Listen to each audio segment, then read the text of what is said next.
Hey, what's going on, everyone? It is David Palmer, Leo King, and Craig Skidmore here on HighVibe.tv for your Deep Love Tarot Weekly Love Horoscope for the week of May 18th through the 24th of 2020, the new moon in Gemini week. And I want to say, if you have never used that little bell here on YouTube, push that bell to get alerts, because we have so many videos that come out, and we looked at the analytic data, and we have, I think it's almost over 80% of you all that don't have the bell clicked. So if you guys could do a favor and just click that bell, bing, click, so you can get those notifications from us, because we are going to be putting out a new docu-series with history on here.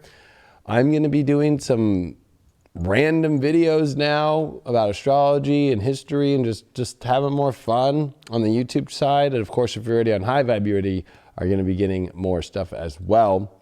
Make sure that you check out HighVibe.tv. That's where I do my exclusive daily horoscopes, my weekly sun sign horoscopes, weekly tarot, weekly intuitive, and so many other awesome programmings, where like you can also get the 2020 What's Next video that I did, my 3.5-hour horoscope about what's next here in 2020. I'm sure that you've been seeing all the predictions. I actually just put a video up on my Instagram, and it's actually on my Facebook, The Leo King, about some predictions I made politically in 2016 about what we would see in 2020, just from the stuff that was going on in 2016. And it's kind of trippy when you actually watch the video. Just as like you can also watch the trailer to this 2020 What's Next, even here on YouTube. Just type it in, you'll see it. It's probably like 8 or 10 videos down. But all the predictions I made over the years about what happened here at the beginning of this 2020, kind of creepy. What do you think that video is like? So what's going on? Craig, how are you, brother? I'm doing quite well. I'm trying to, shoot some love out there into the universe to all those happy individuals floating around in this existence with me. So, that love comes from within always. Always that self-love is first, and then you're able to radiate it out into the universe and attract what you need. So I think that needs to be a theme about what's going on in life right now, what's going on in my life personally. And I think that everybody could use a little bit more self-love. Doesn't matter how much you think that you pay attention to yourself or how well you're treating yourself. There's always some aspects in your life that you can improve. I think it's time that we kind of focus on that so that we can really get ourselves straight and move forward. So, boom. That's what I got. Boom. Yeah, I'm in a dreamy state. I feel very Piscean energy with this Mars in Pisces and Neptune in Pisces and this Venus retrograde in Gemini. I don't know. I've been in a dreamy state. Been just kind of floating, and I've actually had a lot of deep insight into my life, to be honest with you. A little dream machine. Dream machine, yeah. Buddy. But I've been doing kind of cruising right now in life. That's I'm needed. excited about life. It's always needed. Yeah, so, well, if you never watched the show before, we are about to do your readings by one. We're going to do a collective reading for the whole collective and where it's going for love. Then we're going to do your 12 zodiac signs, but we do that by the High Vibe Red Cup, where we have all these different 12 zodiac signs in here, and they are picked at random. Once we reach 1,000 people live, we do a 1,000 collective reading. And when we reach 2,000 people live, we do a after dark reading. Well, after school special. College years. College years. Did you ever watch Saved by the Bell college years? Fortunately, I missed out on that. Where Zach and Kelly get married? Do they? That's so good. They were... they had it in them. So I'm happy that, Zach was able to kind of mature a little bit. Kelly was able to grow into herself, and they could find that love that we all knew that they had. Well, my buddy Patrick Muldoon, he was at the Max. He was like the manager, and Kelly cheated on Zach with Patrick when he was the actor for... Dang. Yeah, so the only one... I know AC Slater got a little Kelly action, but AC got all the action. You know what I mean? But like Kelly did that whole jump from like high school guys to like cool guys. So I just want to give some props to my boy Patrick for just being a gangster and getting to be that role. That's a pretty cool role. You gotta admit, if you were to ever do Saved by the Bell, you're gonna be the cool guy that runs the Max and gets to hook up with Kelly. Anyway, let's just roll into this. Boom. Look at that. Collective wise, all right, and we are in the chat with everybody. We're on the chat. We also, if you're on highvibe.tv, we have a chat on the website and the mobile browser. We are having it being worked at to work on the app that we have on all of our apps. So, yes, they are working on that. They said sometime soon, in the next month or so, they're shooting for, but it's in beta, and we've been having some great feedback from y'all on it. So, yeah, that's available on the browsers. It's not available on the apps yet, but. yeah, and it works great like on my Safari on my phone or my Google Chrome on my phone. Like I just log into HiVibe that way, and I talk to everybody when we do full disclosure. It's awesome. Anyway, so collective-wise, we got this new moon that's building up here throughout this week, and it's going to happen on Friday. It's going to be in Gemini. So we're going through a 2-part week. Sun finishing here at the end of Taurus, coming into Gemini, a dark moon in Taurus week. It can feel a little sluggish this week, getting to go, and then it's like a rampant, like, wah, wah, wah, wah, wah. Like it's just kind of like a slug into a, I don't know. It's ironic that Indy or NASCAR came back Sunday. It just is like, wham, just, really fast. Mercury as well is going as fast as you can see ever Mercury go. You can actually see Mercury on the horizon line during sunset now, and Venus. So that little star that you'll see right when the sun comes down, that's Mercury. It's very rare to see Mercury. Trust me on that one. So go check it out at sunset over this week. And remember that Venus starts actually moving in the retrogrades backwards, meaning it's coming towards the sun, right? Actually, it's more like Venus is getting ready to come closest to Earth, but it is this beautiful transition that's about to start to begin. So we're about to start to see more and more of this relationship storm.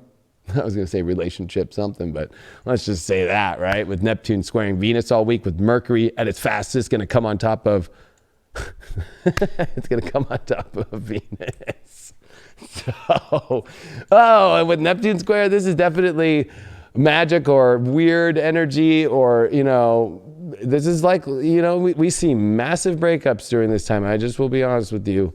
With new moon energy. This is also this new moon that's going to happen at 2 degrees, going to be in trine to Saturn in Aquarius. So love-wise, this is definitely, people making some major choices about their environment and the futures and they want to go on. And is this the future you want to go on? This is going to be the only new moon this year that's going to be in trine to Saturn in Aquarius.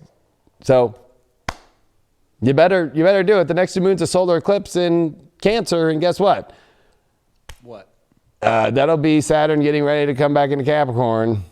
And we have an eclipse in 2 weeks, a lunar eclipse in Sagittarius with the sun in Gemini, the first of 3 eclipses.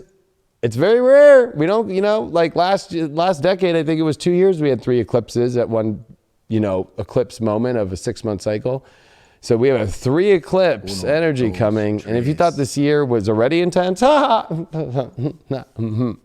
especially about relationships, since this is really the main theme here with Saturn in Aquarius, with a new moon in Gemini, with Mercury conjunct Venus retrograde as it's squaring Neptune. I mean, this is definitely a spiritual clean out with relationships, a spiritual karmic meetup with relationships, trying to shift our environments. This is shifting our truth quick, aligning with our truth, aligning with our futures. This is definitely, is this relationship world a futuristic possibility? Or are you afraid of the future because you want to continue to stay in dysfunctional energy? There is something about the fixer in Virgo or the fixer in Aquarius. Aquarius is a crazy fixer, like a science laboratory that's a little bit more odd and weird, where Virgo's a lot more like, the frontliners that we see right now and the crisis going on in the world and like fixing it in the moment, right? But Aquarius is this like really dysfunctional thing that tries to fix dysfunctional things, but with Saturn there, it's almost like, is this not gonna, actually work? One thing about being a scientist is there is failed experiments. Some of them are good. I think Albert Hoffman's failed experiment turned...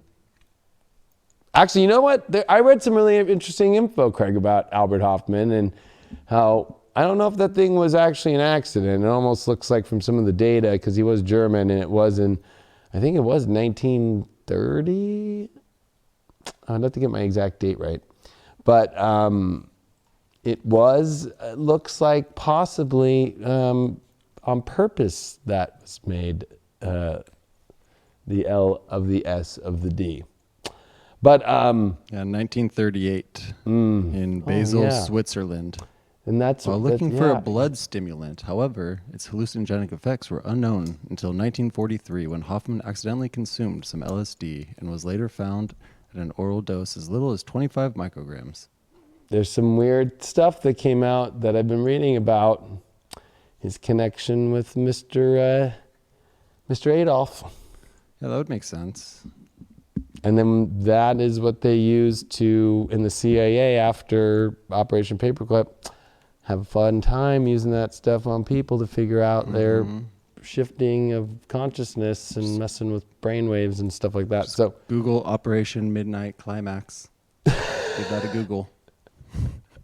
in the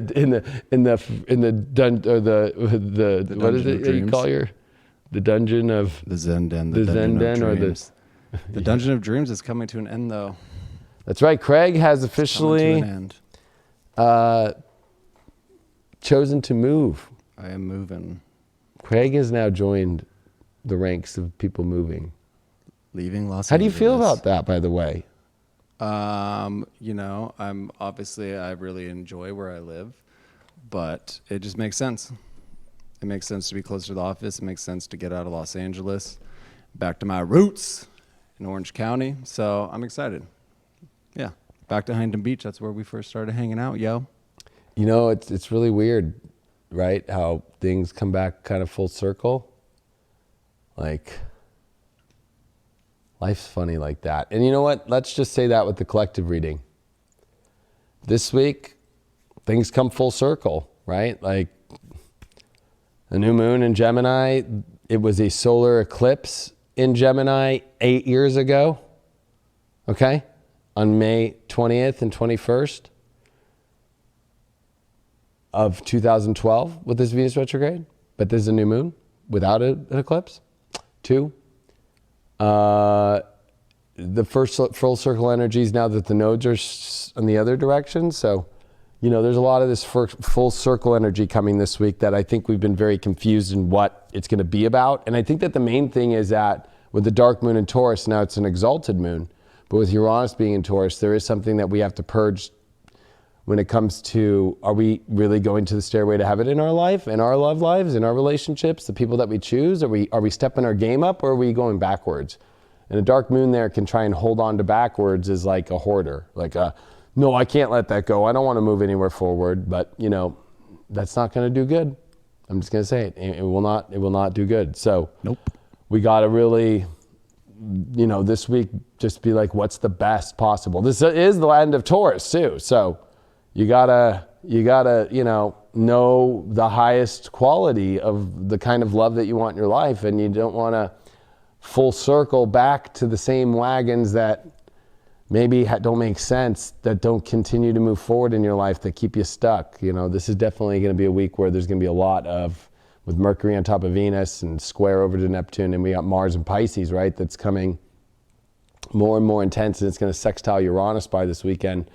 And man, this is us changing in some really crazy, wild directions here. So last week was really crazy, but it kind of felt like it didn't really, where's this all going? And this is this whole kind of energy into the beginning of the week. But as we get to the end of the week, we come into, holy cow, here we go. Like, this is going to be a wild, wild spinning ride. First card that we got for this week is the 6 of Cups upright. So, you know, I think that's what we're looking for this week. We're looking for peace and tranquility and good memories to build.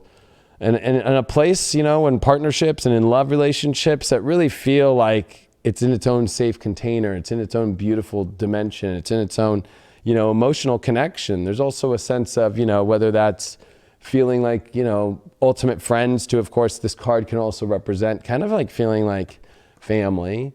But, there is a more essence of building good memories here, building that essence where you can be yourself fully with somebody and not have to be like, I have to be somebody else. I think that's a big theme right now, is where it's like, where can I feel like I fully am me and not having to put on some sort of show for this kind of person or try and change myself for this person. That's not a place the Six of Cups does that. The Six of Cups is a place where you fully are yourself. It's a beautiful card. So I think there's really can we magical. Celebrate that we got an upright card to start this thing off? I think it's been a very long time. I mean, and a good one. Let's not clap our hands just yet.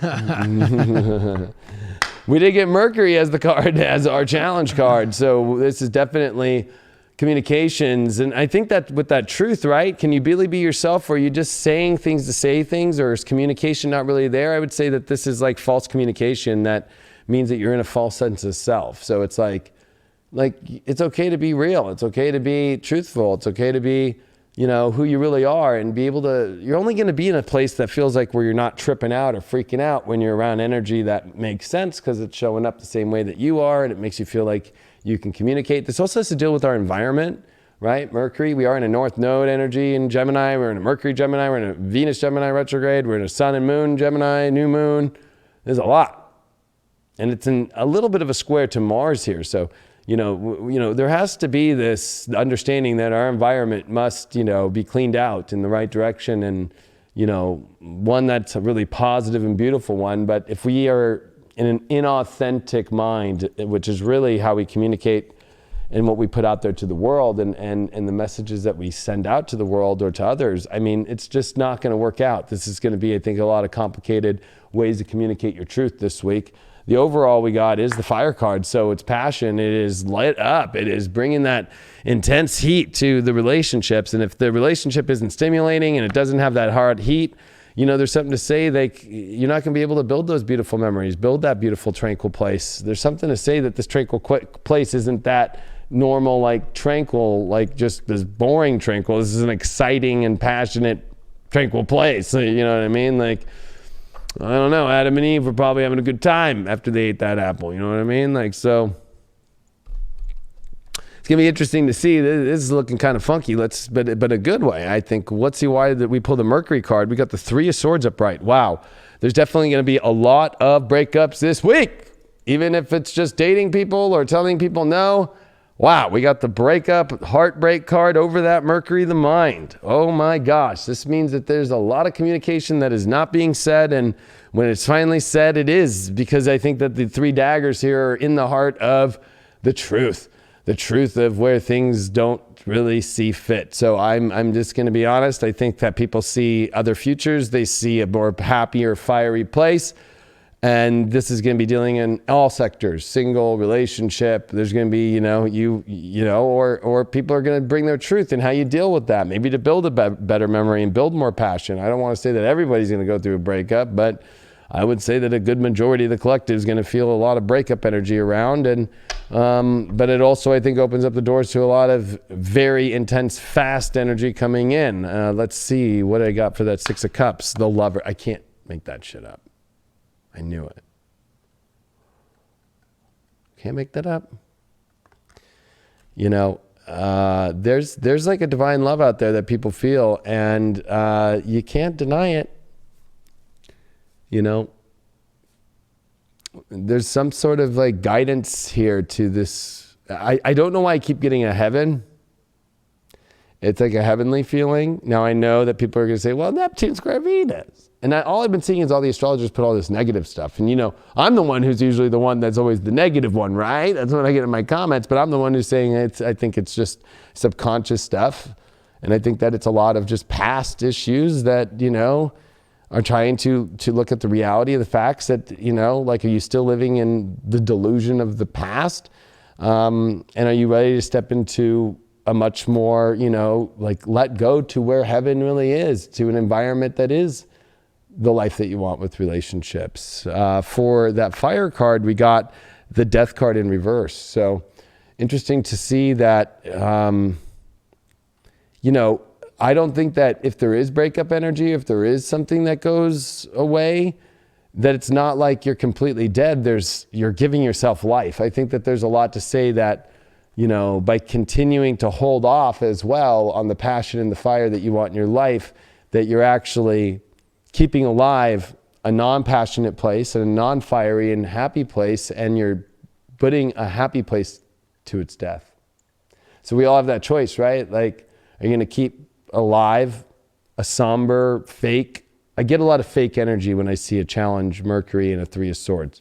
It's a fake heart speaking. Are you going to let the fake heart not die and let the real heart die? Or are you going to let the fake heart finally die and resurrect the true heart? It's a really beautiful week, but it also is going to come with a lot of weird stuff. Well, especially when Scorpio, 10th house, is that a south node? It is. Wow.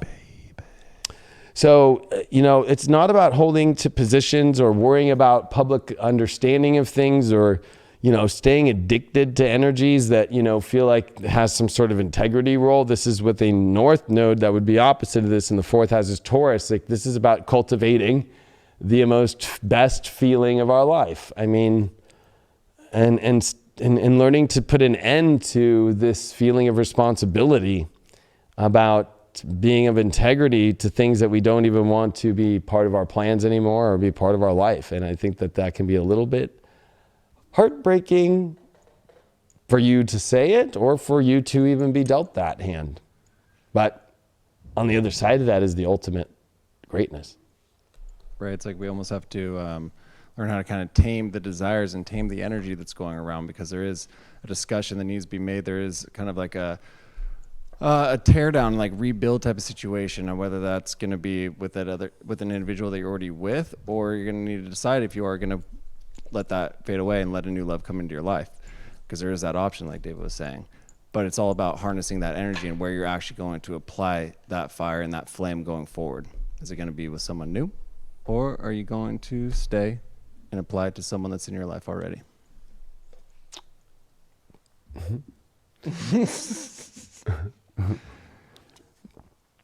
Just the main thing I would say is the fakeness. The fakeness is no longer going to work anymore. You can't use that as your magical spell. You're just going to fake. I'm just going to fake. I'm just going to act like it's all good, when really inside I'm like, am I going to make it through another day of this? Some raw authenticity up in here. That's right. Some real truth. Yep. Some real truth. First, look at Leo Cape first. Oh. Damn. What a happy boy you are. I don't know. I'm a little nervous to see what happens here. A little nervous. Little bit nervous. Ah! Leo. You guys should follow me on my OnlyFans, I don't have one. It's called highvibe.tv. Leo. Well, Leo. A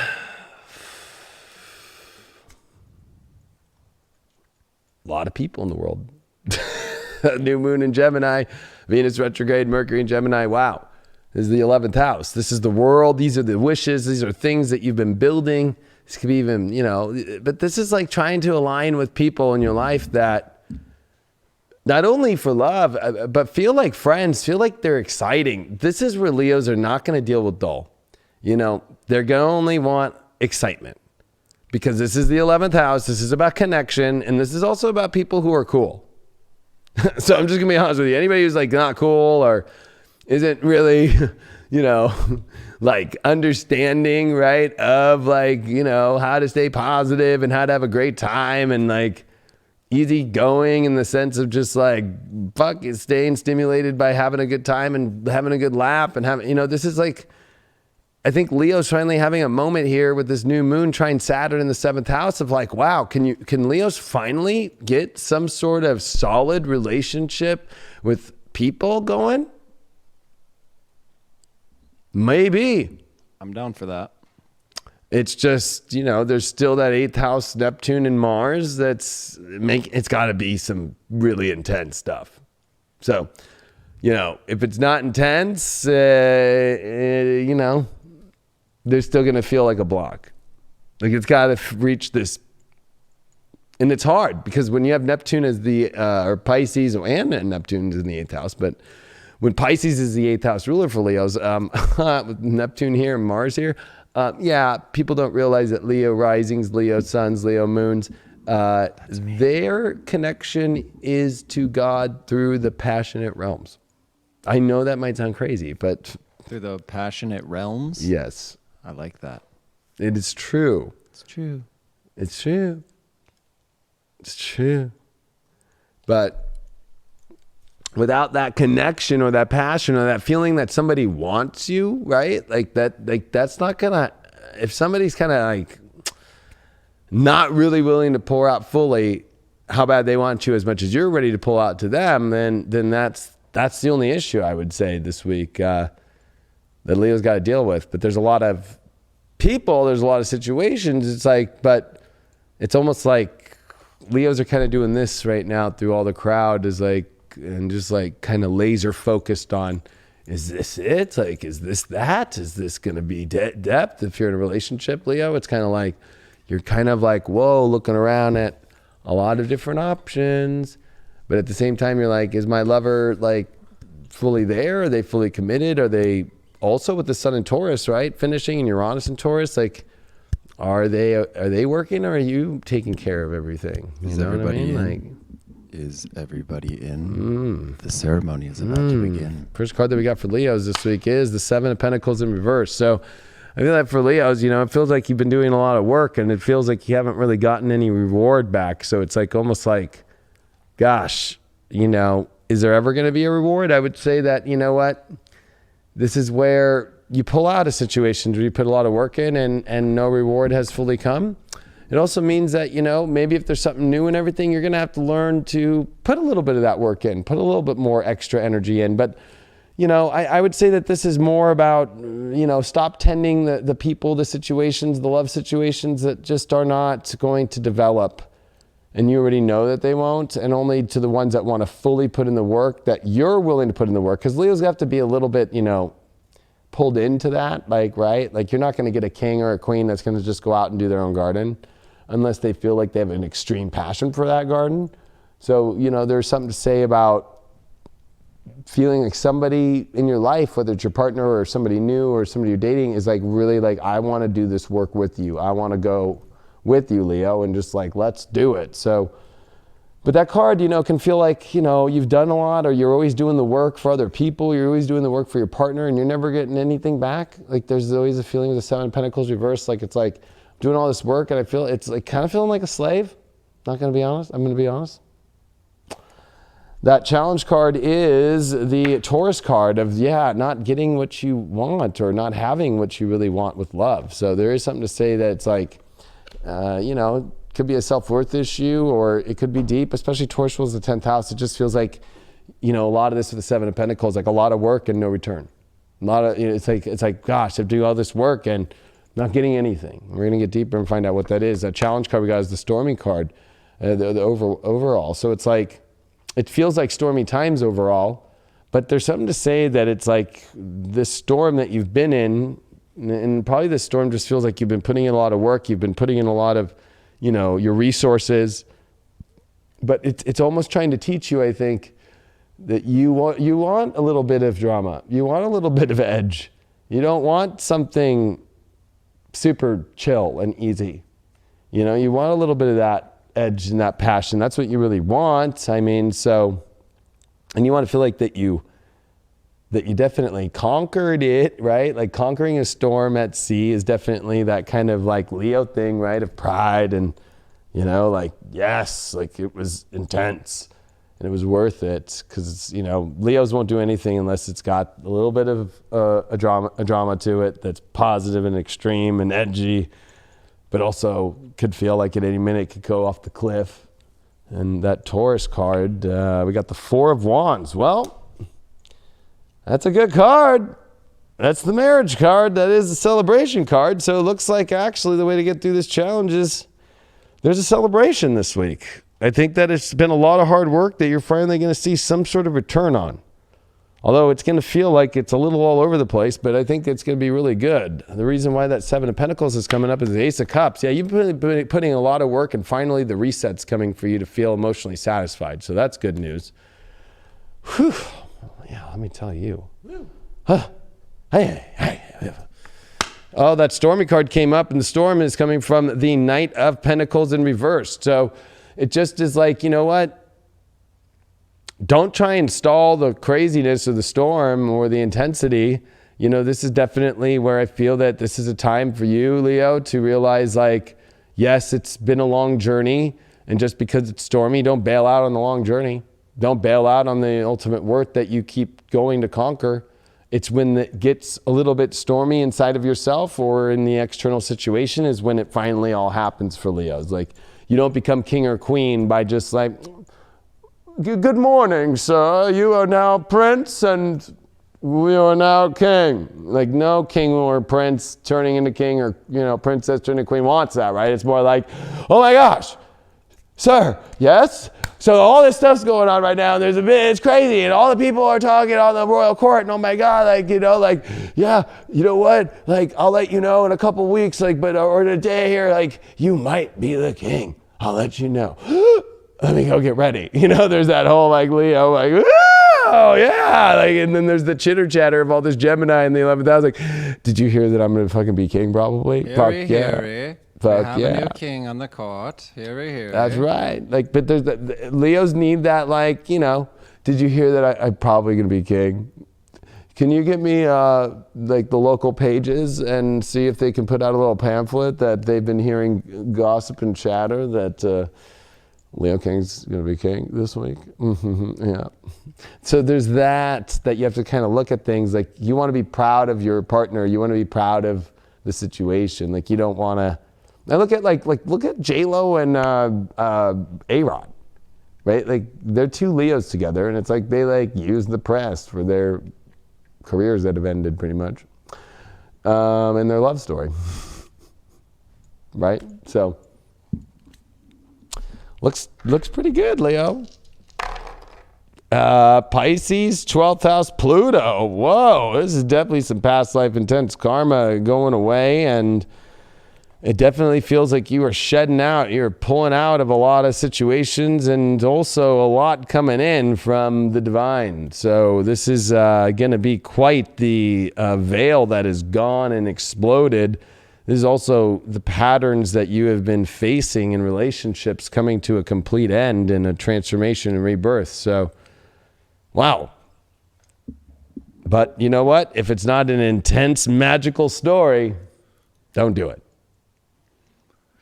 Yes, and, Leo, I think that we, the royal we, since I am Leo rising and Leo moon, it's time to continue to push forward. It's time that we do not give up on ourselves and give up on all of this energy that we've put forth into these relationships, ourselves and relationships with others, and actually apply all this knowledge that we've learned, apply all the good feelings that we have felt inside and that we want to feel, and actually go and get it.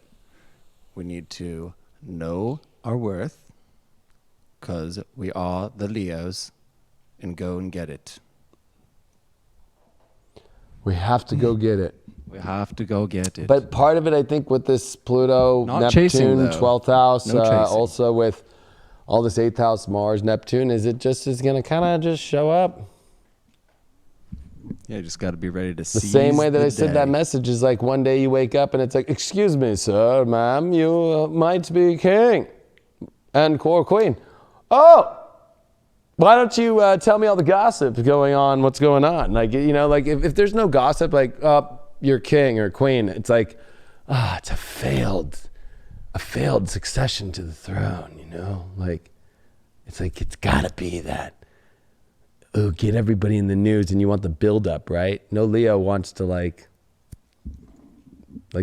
just kind of be under the radar with it. Like, oh, well, I guess you're the king or something. It's like, everybody needs, especially with that 4 of Wands that came up over the Taurus card and the challenge. It's almost like, yeah, you might not have gotten what you've been wanting lately because you're going to get the ultimate of the ultimate celebration. And no Leo wants a party that's boring. Every Leo wants the nicest party there is, and they want a red carpet, and they want all the press there, and they want everybody there. They want every part of it. They just don't want a half-ass party. I don't think Leos are going to spend during this pandemic, alone this year. Like, I think that even if you were stuck in the weirdest situations, there would be Zoom calls and there'd be weeks ahead and everybody be there and it would be a wild party.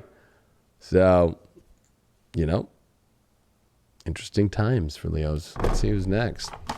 Should we do the one love reading? We're going to do the Cancer and then we'll do the 1,000. Did we reach 1,000? I haven't seen yet. Cancer. Did we reach the 1,000? We did. We done did. Nice work, team. Wow, we Good done job, everybody did. out there. Real nice.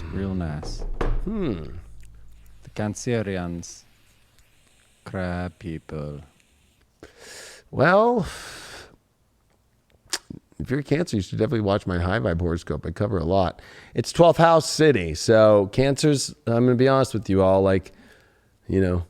not the easiest of transits here. This many planets in the 12th house and Mercury on Venus and Venus retrograde and Sun and Moon in Gemini in your 12th, but it's trying to Saturn. I mean, I'm just going to be honest.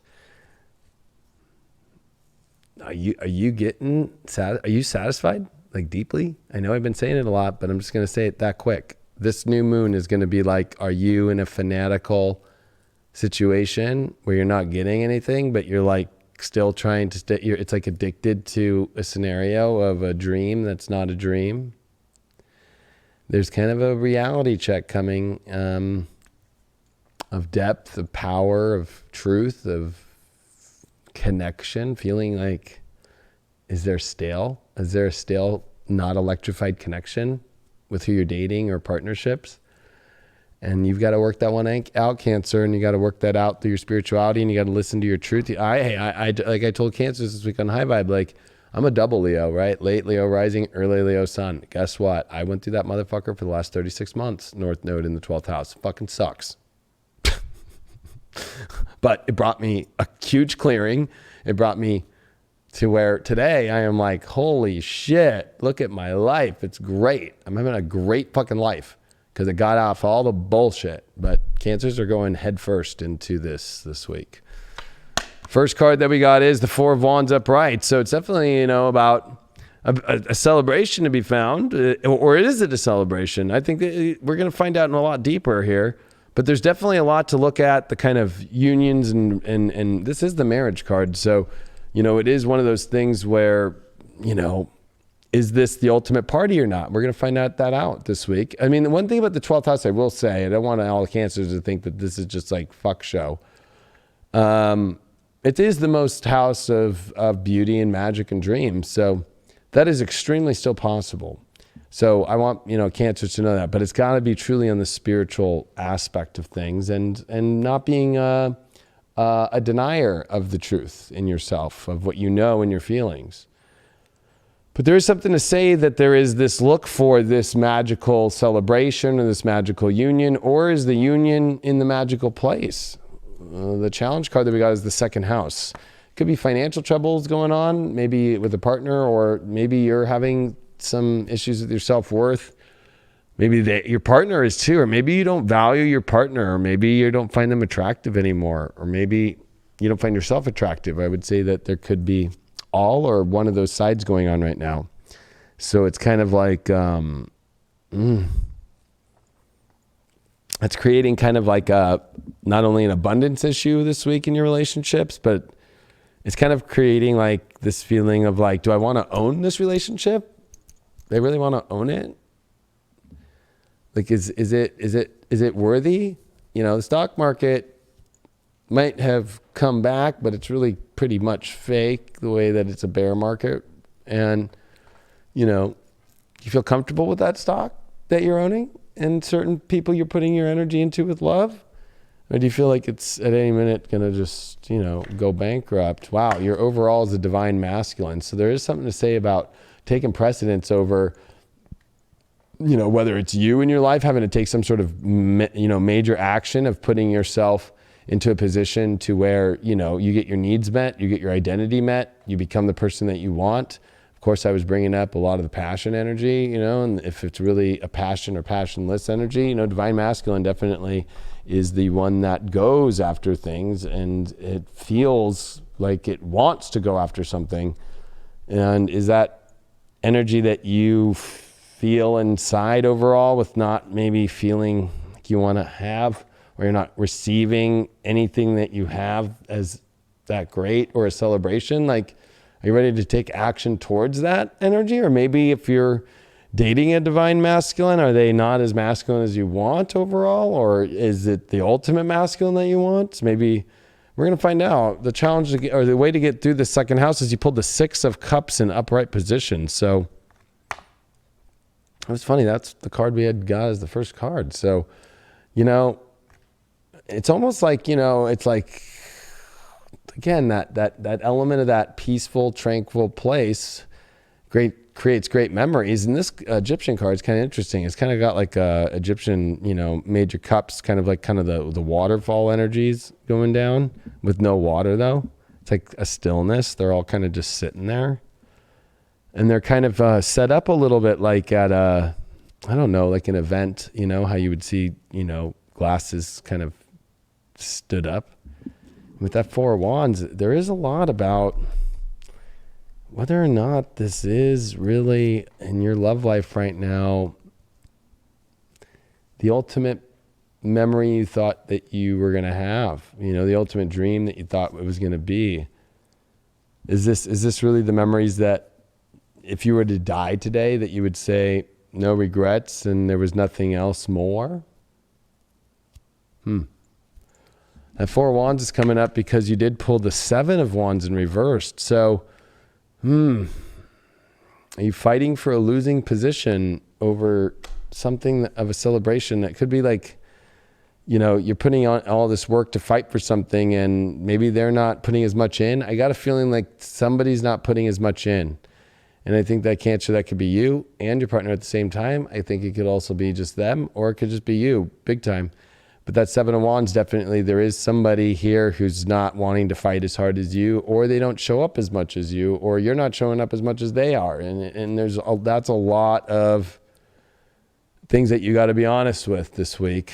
That divine masculine showed up because of the 2 of Swords. And this is where I think the issue is like, are you the masculine? Are they the masculine? I think that there's a lot of masculine issues going on right here of, which road to travel, which troubled waters and the bridge to cross here for you, especially when it comes to trying to, identify what is the right choice for you in your life, of who you want to be, what you want to have in your relationships, and the kind of, whether it's you receiving the masculine or you taking the masculine and the initiative in your life to go towards the things you want. There's something to say that there's just a hesitation. 7 of Wands reversed, a 2 of Swords upright, over some really powerful cards, but there's something to say that this celebration here can only be found when you find energy that's on the same wavelength as you, that would stand the same ground as you, and that would defend the position, and that also is not confused over its masculine charge or its vibe. And I'm picking up with that second house and money too.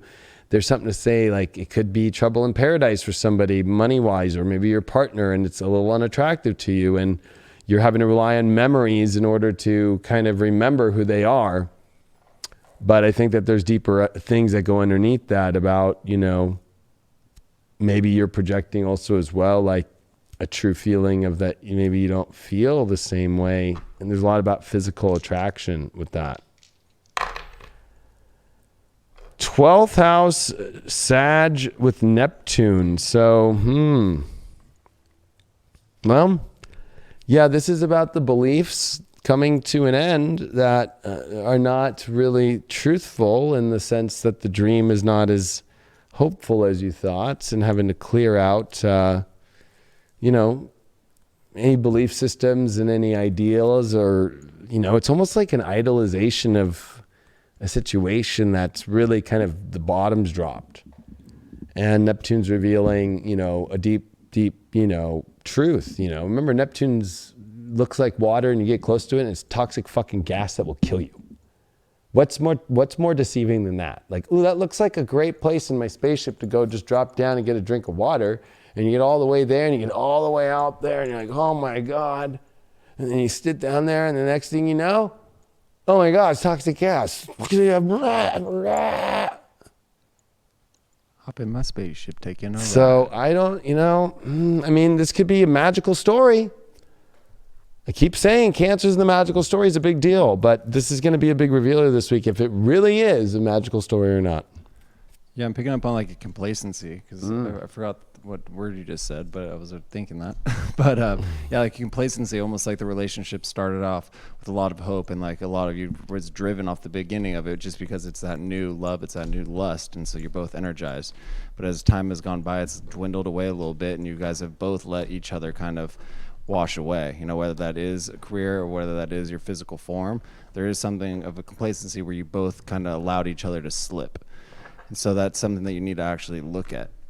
Is this someone that you can grow with? Is this someone that you want to invest your time in completely? Or is this the person that, is that who they really are? Are they really that complacent individual that's going to let you kind of waste away? Or vice versa, So I think it's a gut check, so to speak. I think it's a gut check and I think it's a soul check. Yeah. I think it's a soul check also with the physical. Like, it's one thing to be connected to somebody, and I know this might sound vain, but it is Uranus and Taurus, a dark moon in Taurus, and it is a Venus retrograde time with Mercury on top to everybody's rethinking their physical aspects and values. And for you in the 12th house, it's like, maybe you thought, The Little Mermaid was your favorite movie, and that you had this dream of like it looking that way. And now it's kind of like, if you try and go watch that, you're kind of like, I don't know, maybe I'm a little bit more into Beauty and the Beast now. A little bit more edge with the Beast, The Beast. Like there's something to say about like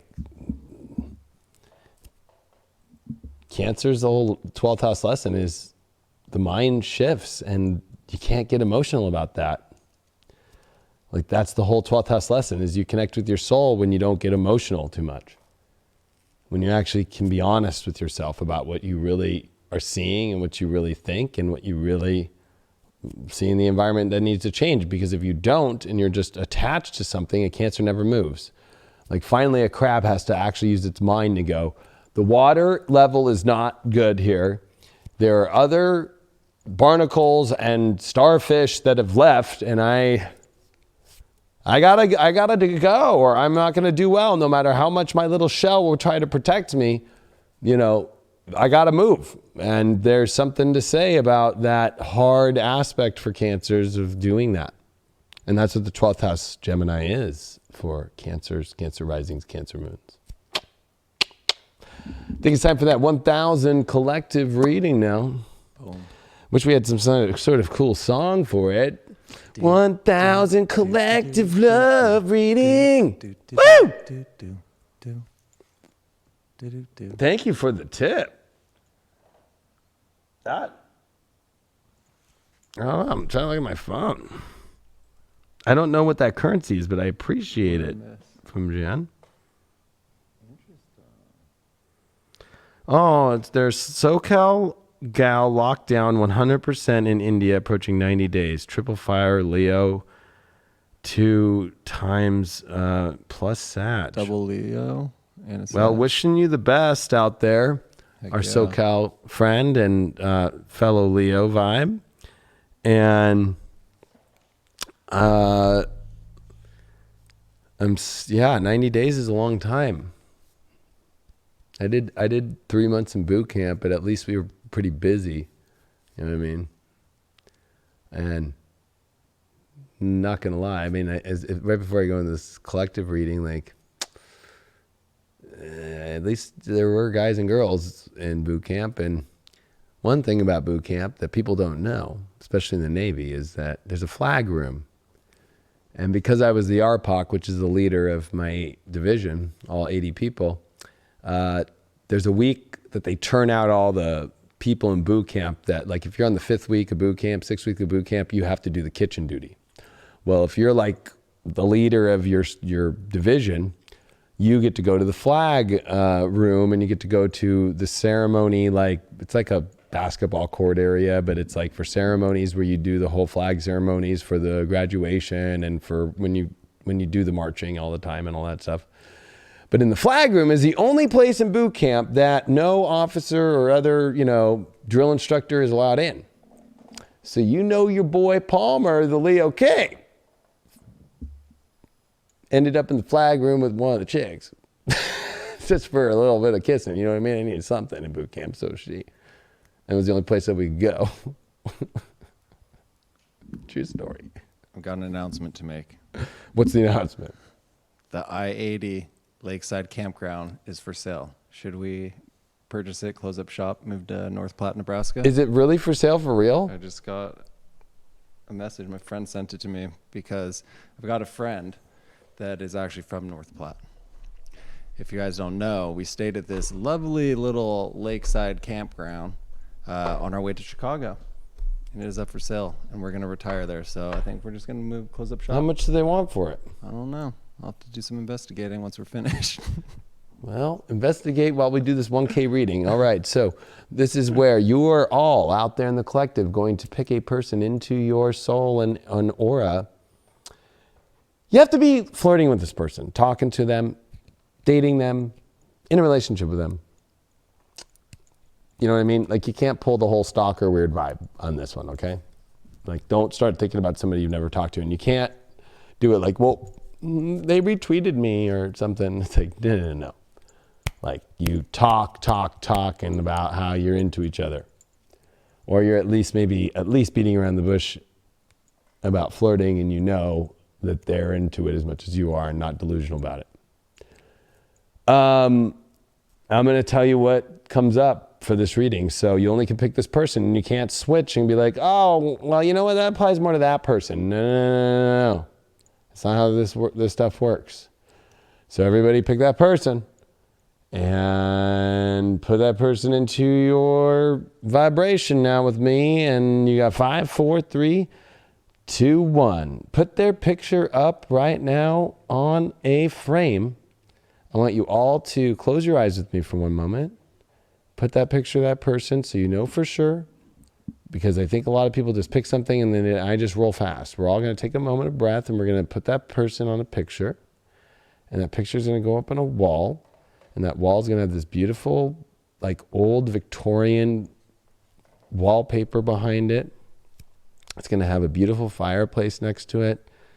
Like an old Victorian fireplace mantle made out of like marble. With a cool old purple clock, floral clock from 1700s, and you can tell that the room is just full of a lot of good energy and love, and when you look up at that picture, it makes you smile because you want to know what's there. All right, let's see what's going on. The Devil card! No. Party. I just threw you guys into the haunted mansion of the devil with that Victorian painting. Maybe that was one of my Dracula past lives. Well, I mean, sure, there's the idea that this could be a very, edgy, intense relationship with some dark elements to it. I'm not going to lie. Although a lot of people get afraid of the devil, it's about knowing the understanding of the devil. You don't want to get chained to this situation. If it's toxic, if it's just only sexual, if it's carrying dark energy, but there is something to say that there is a positive to the devil where it comes out about our pleasures, our needs, and our wants in our life, right? So there's definitely an extreme need and want. We got a whole reading to go through this, so it's not going to be like this is the end all be all, but there is something to say, like there's a deep attraction to this, almost ready to bound and chain yourself all the way to. The challenge with this is the Chiron card. It almost feels like maybe you feel like you're not being seen fully. You feel like, with this Chiron here and the challenge, it definitely feels like it's not going maybe the way that you want to. It feels like, you've gotten a bad, hand dealt. Maybe it feels like, if this is your partner, just feels like it just has gone the wrong way, or it feels like it's gone toxic. If it's somebody that you like, and maybe it's like, oh, they're with someone else, or they are just not ready for something at this time, or they're going through their own healing. So it's like, gosh, bad hand at this moment. The overall that we got is past life. So it's definitely a major past life situation going on here. A lot of past life karma, a lot of past life stuff coming up. Whew, and it's ancient, it's old. It's got some deep roots here. It's got definitely the bondage of, that you got to go through something here. Bondage. Wow.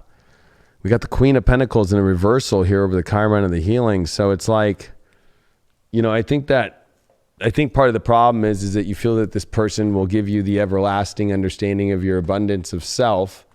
And if they don't see that abundance of who you are, or find yourself, maybe you're trying to find your own attraction through them. Once they say you're attractive, then you feel attractive. Or maybe you feel like once they value you fully, then you'll feel like you're worthy of something. And maybe that's the trap about this relationship, is that maybe they're not bad. Maybe it's just like a big lesson for you to learn that the validation of the relationship, of the love, is not necessarily the validation you need to be the beautiful self that you are, to create the abundance of love that you want in your life. But we're about to pull a card for that devil card. What did we get? We pulled the Ace of Wands in reversed. So yeah, it almost feels like it's like so close to moving in the direction that you want, but it's not. And you feel chained, and you feel like it kind of brings you down, because it becomes almost maybe a little obsessive. It could even become to a place to where, it's close but no cigar. There's that Ace of Wands trying to bring it to this beautiful new energy. And there's something to say about whether this person is just not willing to step into love fully. They might be dealing with past life situations, especially Chiron stuff. And they might also feel like they just don't know how to own their true value in themselves. And that's a reflection that's being projected onto you. That's what I'm actually picking up the most right now. That's what my guys just said to me, that they're afraid. And they don't know how to own it, and they're dealing with some past life shit, and they don't know how to step into the rod of their true happiness. They would rather stay bound and chained to something fucked up.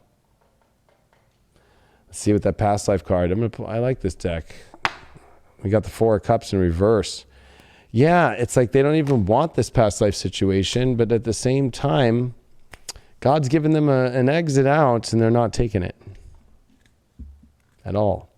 Or they're choosing not to see it. It's like, oh, God's got it there, so I'll just keep it whenever I want it. It's like they're using it kind of like a get out of jail free card, like in Monopoly, but they don't realize there's a ticker on that thing.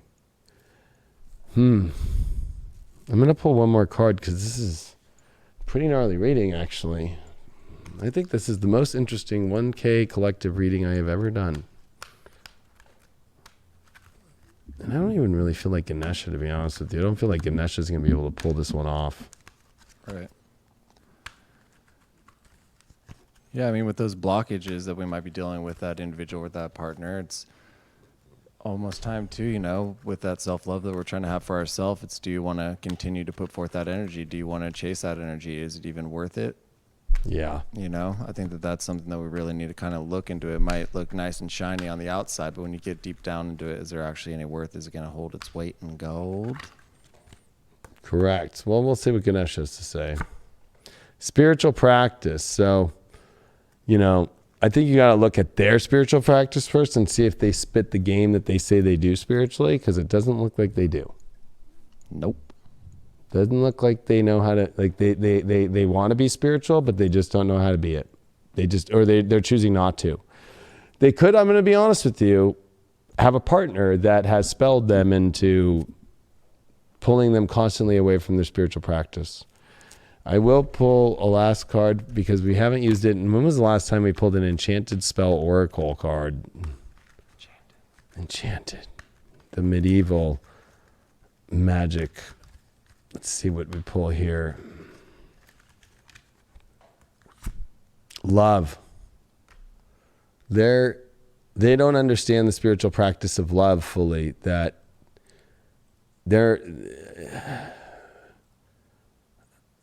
actually what the spiritual practice of life is, right? It's love.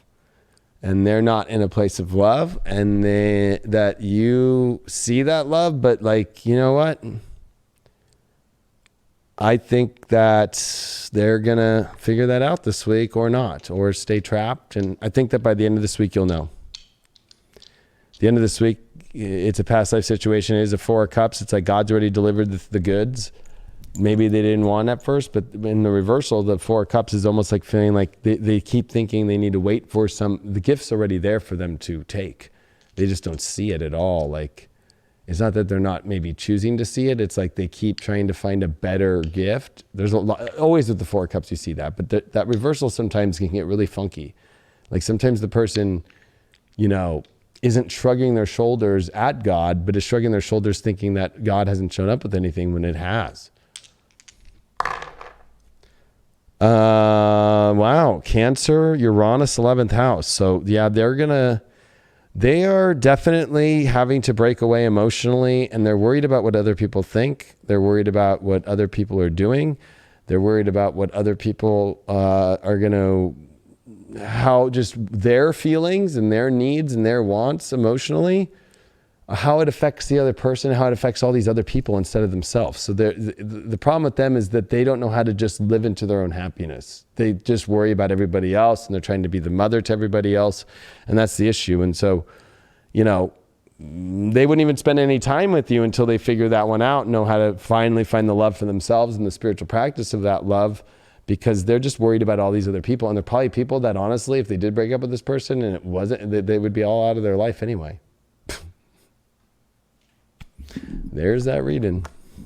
It's a lot to think about, A lot to think about.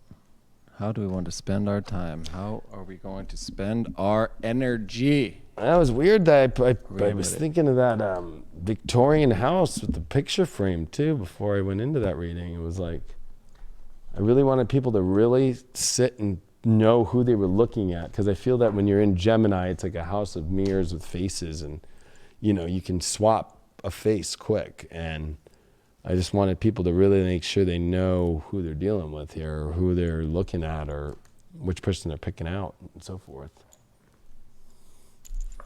All right. Who's up next? Who's up next? Come on down. It is the Capricorns. Oh, happy day. Capricorns, happy day. The goats of the Zodiac that have been climbing the mountains for years and years and years. If you don't know Capricorn, then you probably are a nobody. Nobody. Unless I know you're the Capricorns everybody. probably like that. They were like, fuck yeah, that's true. Fuck yeah. Fuck yeah. Did you know that if everybody sits in each other's lap, then no one actually sits on the floor? Where, what? Are we talking about a rave? Huh? I don't know why that made me think of raves. Yeah. Say it again. I'm really interested now. Something about If everybody sits in each other's lap, then no one is actually sitting on the floor.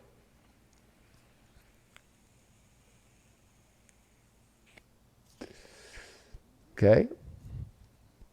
Yeah. I mean, I like that better. Yeah. So Caps, you got to sit in someone's lap. I'm trying to remember that's why it brought up raves to me, because that reminds me of a rave, like Cuddle puddle. cuddle puddles. I remember somebody tried to bring out a cuddle, like app or something where people would go cuddle. And I think under today's world conditions, there'd be people like, literally probably throwing people to jail, literally, for that app. Shit, I'm trying to go get weird. Which is crazy, right? Man. It's a crazy world when people that would bring out an app about getting together to cuddle would probably get, sent to jail. That's when there's something weird going on. Just waiting for them to let me out of my cage. Weird. All right, Capricorn. You know what's weird, Cap? What? You're not Cap. I could be. Capricorns have this amazing moment here to change their lives in the literal sense of like their physical reality. But I think the deep question is if they really want it enough in their heart, if they're really ready to take the leap of faith to the true happiness that they want in their life and romance. And there's a lot of breakaway energy with that. Are you on the right earth? this Saturn trine is great, but self-worth issues or feeling like, when Saturn retrogrades in the second, you start ending up a coin star with coins. But think of that in a relationship, like I'm just trying to save this, or if you're single, you're trying to just save your single life. Like you're just taking the little pieces that you have left and you're just like, can I go, here's my receipt. Can I get my cash? I used to use Coinstar a lot. I just feel that, Capricorns have to stop dealing with scraps.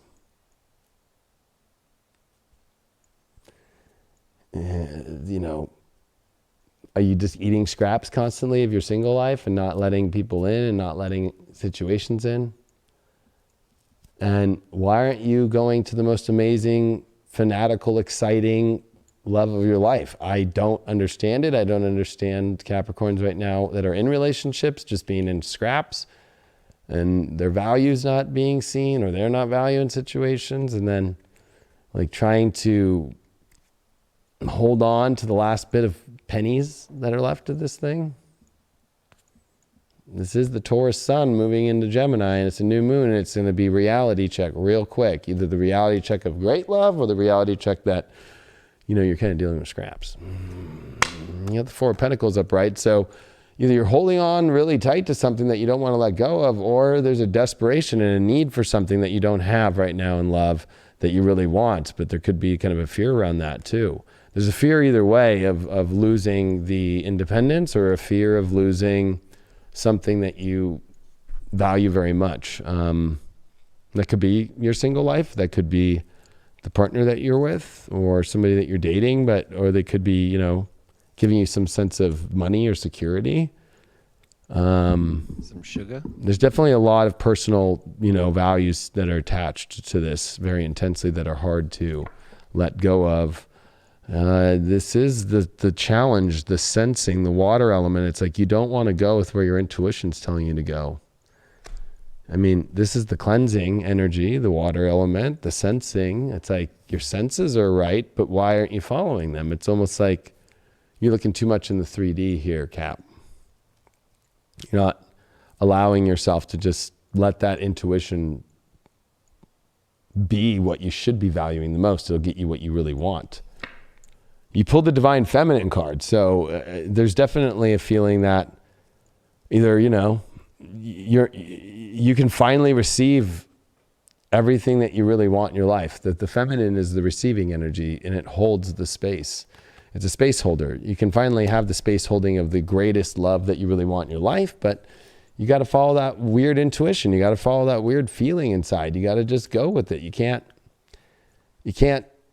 avoid that. You can't continue to also hold something. Both are holding containers, right? Like Four of Pentacles, Divine Feminine. Like, are you holding something that you're intuitively not connected with? Or are you holding something that is all the feelings and all the emotions that you really want in your life? Like, you have to, that's up to you. Wow, to get through this, you did get the Justice card on top of that. So, justice has got to be served to fairness and equalness. And, the Justice card definitely is trying to equal life back out to really, I think, equalize that you can have the physical world you want and the emotional container that you really want, and the Divine Feminine, the feeling of being, wanted. Maybe you might not feel wanted in your relationship, or you might not feel wanted at all because you've been single so long and you've done a really good job of avoiding people like the plague. But there's this justice from the universe that's coming down that's saying, hey, it's time to call up the courts, time to call up the truth, time to call up is this all balanced right? Are you getting everything that you need? And also, this does bring up courts. It does bring up, kind of having to make a judgment call in your relationship life very intensely. It could be really good, or it could be if you continue not to follow the needs that you need emotionally, this is Capricorn's desperate for feeling, desperate to go dive into the pool of life and water and emotion. It's it's missing. It's missing. You did pull the Knight of Pentacles. So this Four of Pentacles that you got here is, the Knight of Pentacles definitely is a long journey. But it's almost did you get everything that you want out of this journey that you've been on in the current situation that you're in? Are you ready to start to move towards something that actually is of the true value that you want. Because if we're really going to continue on this journey and it's not delivering you much, maybe it's time to actually take a turn to the place that you really want to go. You don't want to just stay on one course your whole life and just stay on that course if it's not justified for even getting you the feelings and the emotions that you want. You did pull the King of Cups as your Divine Feminine card. Wow. So this is definitely finding a partner or finding in yourself, especially first off, the ultimate feeling, the ultimate container. I kept getting container. I kept getting this feeling that a cup was going to pull up here. And we got the King of Cups, the ultimate cup. So I would say that, this is definitely like Capricorn. It's pretty simple, actually. It's like, you can have heaven or hell. And I think a lot of it is like by you just going with where your feelings truly are sensing that they need to go. And you got to put that justice up there. But there's something to say that you're not into something. We're dealing with some scraps.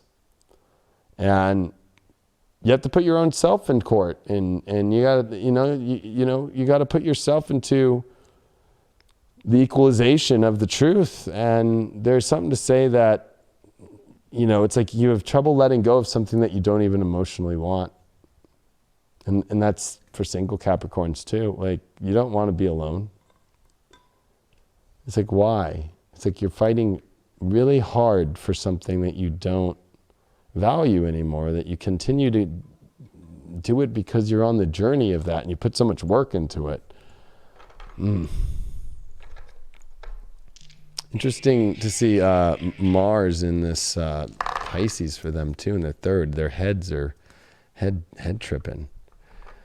8th house, Neptune, Cancer. So, this is definitely deep needs and wants emotionally, but confused about it and needing to follow your intuition instead of either avoiding it or numbing out from it. Or, of course it also could be that, blocks, right? Like creating emotional blocks, or you feel emotionally blocked, and that's because maybe it's not filtering through the divine channel of what will bring you to the true receiving of the feelings that you need to have.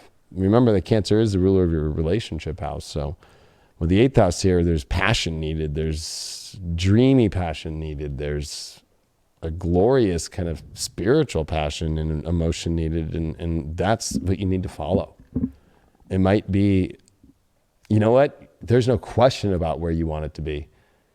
I think that's the interesting part, what I get from this reading and the astrology. There's no question. It's just, why are you not taking action towards it? Why aren't you walking towards it? Why are you still on the road that's not taking you where you want to go? Why don't you just go to the road that you want to go to and take the risk? You only win in this life when you take the risk, Capricorn. Yeah, I feel like they almost took themselves out of the game. Like they kind of checked out and lost track of their femininity, lost track of that beautiful essence that is themselves. And, kind of lost their way, but luckily the path is right there. It's easy to hop back on it. It doesn't matter what boat you're in, you can always get out. You can change the course, you can change the direction of your life. You just have to apply that, and you have to actually take the chances and go and do it. Make the changes that you need to see in your life. Don't forget who you are. Don't forget that beauty and that love that's inside you. That was good. Thanks. Was good, Craig. Thanks. The more you know. Geminis. These people have got a lot going on.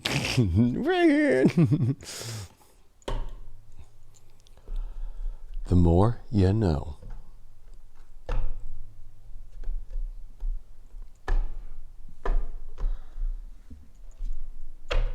Well, Gemini party. Well, first of all, happy birthday, Gemini, this week. We finally made it to your birthday with the new moon this week. But you are definitely the one that God, the universe, is looking at the most. You know what? We should all just watch Geminis and how they're dealing with their relationship lives and seeing how they deal with them, because this is kind of how we're all going to see how it's all been dealt with. The reason why I say that is you got this Venus retrograde in your sign, square Neptune, making big choices about your life and your long term, about who you are, if this is the right kind of relationships that are meant for your life and your identity. Are they pulling you away from your identity and actually pulling you on a destination you don't want to be on? Or are you denying yourself of the truth of just taking authority and getting more of what you want? Or are you afraid of getting what you want, really, and staying in situations or staying in kind of closed loops. There is something to say with this dark moon in Taurus and this finishing of Taurus sun. You know, there's definitely this kind of floundering going on. And by the end of this week with this new moon, you can't flounder. And especially with the sun trine Saturn, you need to make choices about the bigger opportunities in your life that you have. The Saturn in the 9th house is saying, like, you need to look at the long-term future here and look at all the new doorways and look at the new connections, the reconnections, the connections that make sense for you in your life. This is Mercury on Venus. It's your ruling planet on Venus retrograde. Like, it's like you need to really just be honest and clear and be understanding of what's going on, not be clouded anymore. Like, it's almost like you so know the cloudiness. You so know. There's a lot of Geminis, and I'm just going to say it. I'm going to say it because I'm an astrologer. And no, I'm not thinking about any Gemini that I know or something. I'm literally just going like Mercury square Neptune, Venus square retrograde square Neptune, North Node with these two, with a new moon. 10th house to first house square. Yeah, there's a lot of just projecting this kind of false identification of everything's okay or everything is a certain way and nobody really knows what's going on. There's that deceptive element of putting up a show instead of really it being the truth. And you have to ask yourself if you want to keep putting up the show or if you want to actually putt for the dough. It's a golf thing. You drive for the show, but you have to putt for the dough. And with Mars here in your 10th house, you know, you got to be an adult. It's grow up time. It's grown up time for Geminis, and they know that. But it's grown up time that you only get what you take action upon and what you know in your head. And I think that your beliefs are, I think, one of your biggest issues with the South Node in the 7th house here. It's almost like getting lost in these weird belief systems about relationships or over hoping about certain partners that aren't in alignment with where you're supposed to go in your life. And your spiritual calling is trying to call you. But, you know, there's a lot of blocks that you have to go through right now. And they're blocks that you're holding deep inside yourself with this Jupiter retrograde and Pluto retrograde in the 8th. You know, they are quincunxing almost, you know, here, that Venus, but the North Node is in your sign starting to get quincunxed by Jupiter. So I was born with that alignment. You know, it's like you have to be willing to realize in order to get to your destiny of truth, you have to be willing to look at what is the best thing that is the ultimate thing that'll get you to where you really want to and not be feeling like you can't just like put an end to something that is not the best and not the greatest. Like, but you also can't block your connection energy and stay in half-assed stuff. There's a lot of that going on around the Zodiac right now. But I think for you, it's like, you can't do that right now. Like, you can't be a false prophet of love for the collective right now. Two of Pentacles upright. You are in a wild situation right now. You are juggling your love life. You might be in a place to where you don't want to be. You might be juggling two different people. You might be juggling your living situation a lot, right? It's physical, the water, the land. You know, it's like you're juggling a lot in your life in this relationship world right now. It feels like you're just juggling. And when is the balls going to stop juggling is the question. You did pull the Libra card as your challenge. Yeah, I knew it. I felt that. This is definitely a crazy week for Geminis in relationships. Are you really in the right relationship? Is it really balanced? Is it really the real deal here? I mean, I think that there's the great gift of facing the challenge, but I think that you're juggling too much. And I think that you might even project onto maybe other people like that they're juggling when it's you juggling yourself.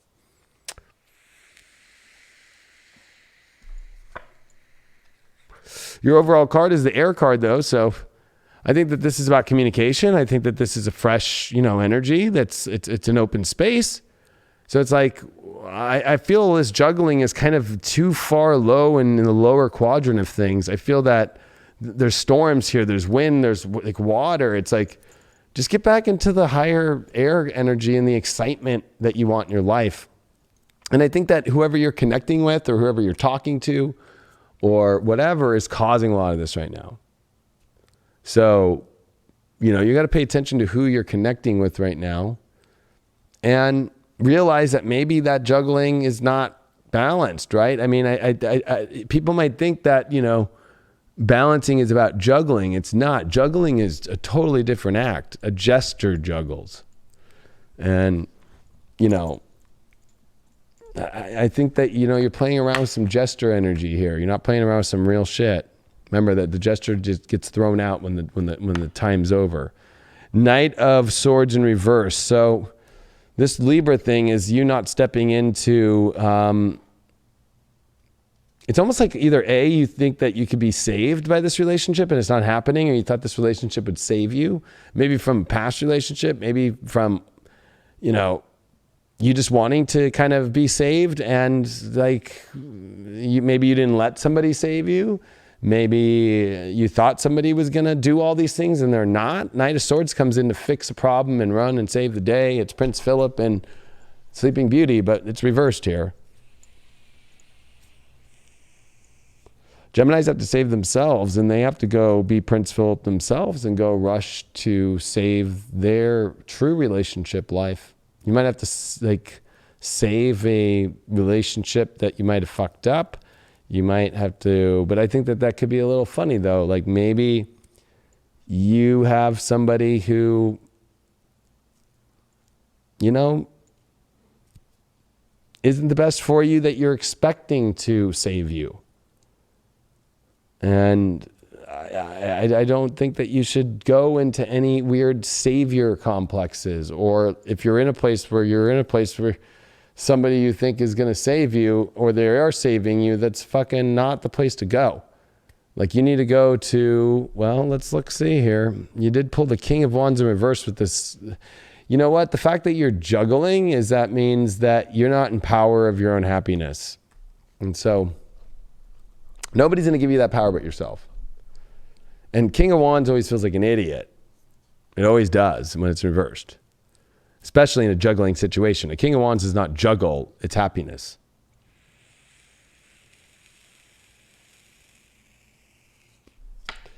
You pulled that air card because you got the Temperance card upright. This is so much simpler, easier situation of love and tranquility. And I think that understands you completely.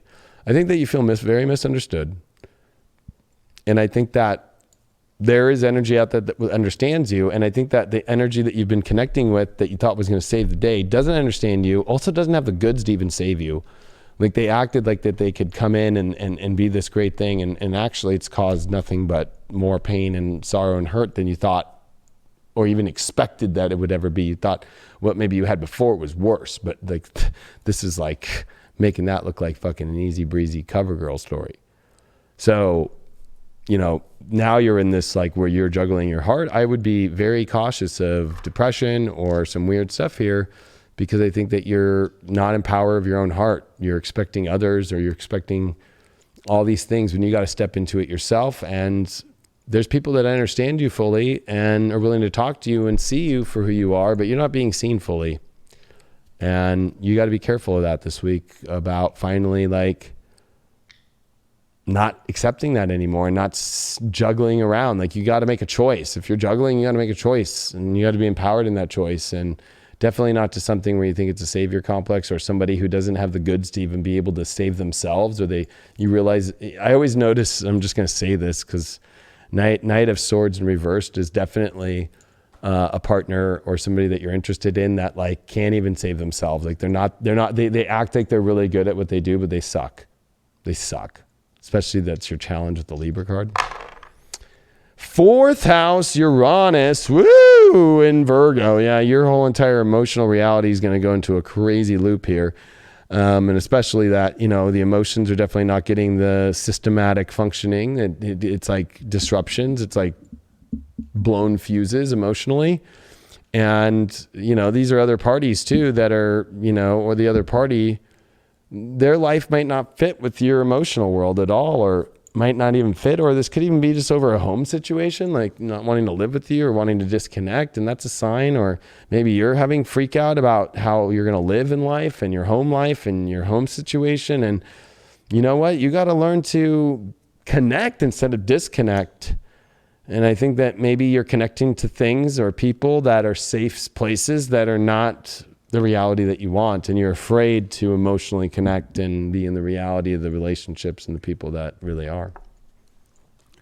I think it's time to take a step back, assess the situation, take a deep breath and kind of breathe That's all in. they've been juggling though. Yeah, breathe it in. Yeah, they have been juggling it. So now it's the time that they actually figure out what the hell it is that they want to put down in their life. Yeah. It's like almost you keep just running around and accommodating and doing this and doing that, when really you just need to step back and be like, okay, I need to put this shit down right over here and leave it there and focus, go forward. Not worth my time, worth my time. Not worth my time, worth my time. Yeah. I would say that that's the best way to put it in many ways, because it's like a lot of just, I don't know, like just going through the motions, just doing it, get caught up in that wheel I feel cycle. like distractions, and I can especially fix this by just being distracted over here and distracted over there. And we got that fourth house, dice. I feel like there's something about the living location or the home life or even the mother or, definitely not feeling safe. Fourth house Virgo, Uranus. It's definitely not, you're in the wrong place. Or you're around somebody that's like alien, who's even sleeping in your bed next to you, that is not working out in a healthy manner.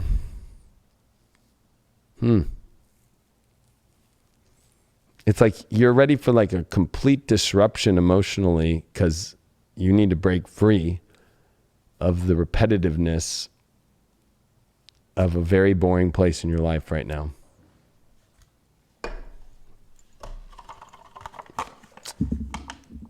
We've got the Pisces. The fish, you really are a fish. Mr. Limpet.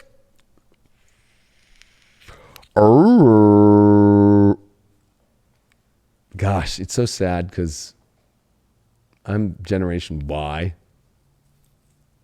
So I'm not X, I'm not millennial, I'm that weird Gen Y. That last bit of Pluto Libra. And if I say Mr. Limpet, Gen X's will understand, or even baby boomers, but anybody after that, I would never, everybody looks at me like I'm crazy. Like, what, Mr. Limpet? I'm like, I do not know the story of Mr. Limpet, the incredible Mr. Limpet. And I think that that's a great story. And if you don't know it, young kids out there, or anybody who doesn't know, or if you're Pisces out there and you never watched The Incredible Mr. Limpet, it's about a man who doesn't want to be fucking a human anymore. He wants to turn into a fish. And he becomes a fish. Becomes a great fish, and he finds the lady fish of his life. But I feel like right now at Pisces, with all this fourth house energy of this new moon in Gemini and a dark moon in Taurus, it's like, I think that you're looking for home, but I think that you have to really like reassess what home is, and are you going to live in the right place that's going to take you to where you want to go? That's why the North Node's in your fourth house. Like, when it comes to love, like, are you in the right location? This big squares to Neptune in your sign. Like, are you lost in, who you want to be here? Like, I think that this is a good moment for you to like assess and understand, your options a little bit. Like, this is like where, I don't know. I feel like this kind of sure and understanding of where you're emotionally going is either one, completely like you don't know. Two, I think that maybe you might be so sure, yet at the same time, I think with Mercury and Venus retrograde here in the fourth house, this week's going to take you to a whole new emotional place. That's going to make you rethink your home life. And especially with the sun finishing in the third, Uranus in the third, a dark moon in the third, that I don't think that you really do understand what you're doing. I think that you need to reassess and rethink things about your love life and where you're at with your emotions. Are you just trying to jump to, another part of the fish tank, or just like are you really thinking about the kind of jump that you're making? Are you in the right fish tank? Maybe not. I think that all Pisces know they're not in the right fish tank, but I think that Pisces also at the same time have to really think about where they jump into. Like, are you going to go backwards or are you going to go forwards? This is where you can find the ultimate, home and the ultimate love in your life. But, the Saturn retrograde in your, 12th house is like, there's a little bit of a delusion or thinking that, escaping is going to save the day, and it's not. So that could be escaping into a toxic relationship or escaping even into an old home or an old place that you've already done before, or that, or just a place that really isn't going to get you to where you need in your life. I feel that, there's a lot with relationships right now about, I would say that all Pisces are kind of like in a weird zone with relationships. It's almost like you're not there. It's like you're kind of like in your own world. And, I think that with Jupiter and Pluto retrograde in your 11th, it's like, hey, like you have to learn to connect to people and make sure that you don't isolate yourself with Saturn retrograding on the 12th. Like, you don't want to be a fish all alone, and you don't want to be a fish out of water. And there's something about you kind of, friends are kind of a good place for you, but like, I think that there's something to say about the kind of people you hang around and the kind of energy that you've already experienced. It's like going back home to hang out with mom and dad, like you already know that. Hanging out with friends that you've seen before many times, you already know that. It's like, are you really ready to go find and seek the true you? The true you is trying to come back. Mars is in your sign, Neptune's in your sign. It's like, have you tried to really just step into what you really want? I almost feel like you're giving up on what you really want in life. But I think that there's a lot of toxic shit that has to go too. So it's a very confusing situation. We're going to have to go to the cards to get a little bit more clarity for you here. You did pull the Chariot card reversed. So it's almost like, you are not maybe picking the right direction right now in your life because it's not guided by spirit. It's not guided by the universe. And I think that this is more of your own personal life here. It's almost like, are you sure you're going the right direction here to be able to work for your relationship or work to find love? Like, are you sure you're in the right direction? Are you sure this is where you want to go? It's like, is it guided by spirit? Is spirit telling you to do this? The Chariot reverse is saying that you still need to kind of hold the reins before you make your big choices and where you're going right away. You need to check some things out. You didn't check the whole city out behind the Chariot. You didn't figure it out. There's something that you can't just go. Like there's something to say that you have to go back and check something out. It's like, let me give it one more look. Maybe you didn't find something yet. Before it's almost like there's something about Pisces just like trying to leap into these new situations. And I'm not even talking about love, personal situations that could escape from relationships, that could escape from partnerships. But there's something to say to hold the reins here and understand, where are you going in your life? Because the universe is trying to put something on this Chariot with you. Look at this. This is your challenge, the stability card. I think you're making a lot of your choices based off money or stability issues. And that's not the right place to make it from, because that's a self-worth issue, which then means that you're physically not feeling in a good place of self-worth. You're not physically feeling the beauty in yourself because you're in an unstable place emotionally, spiritually, and not guided by the universe in the direction that you need to go.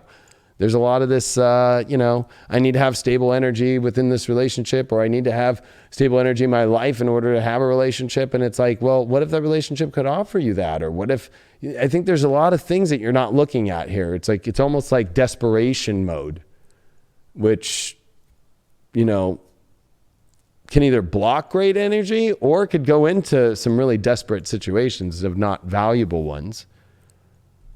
But being a fish, you have both options. There's always a divine one and everything. The outcome is the jealousy card here. Ooh, jealousy. Mm-hmm. Oh, dang. Oh, man.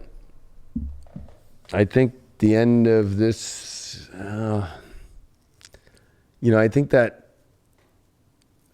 you want a life that other people have when it comes to love. But it's like, why don't you do that instead of run away? And a jealous person is not in that life because they choose not to be in that life.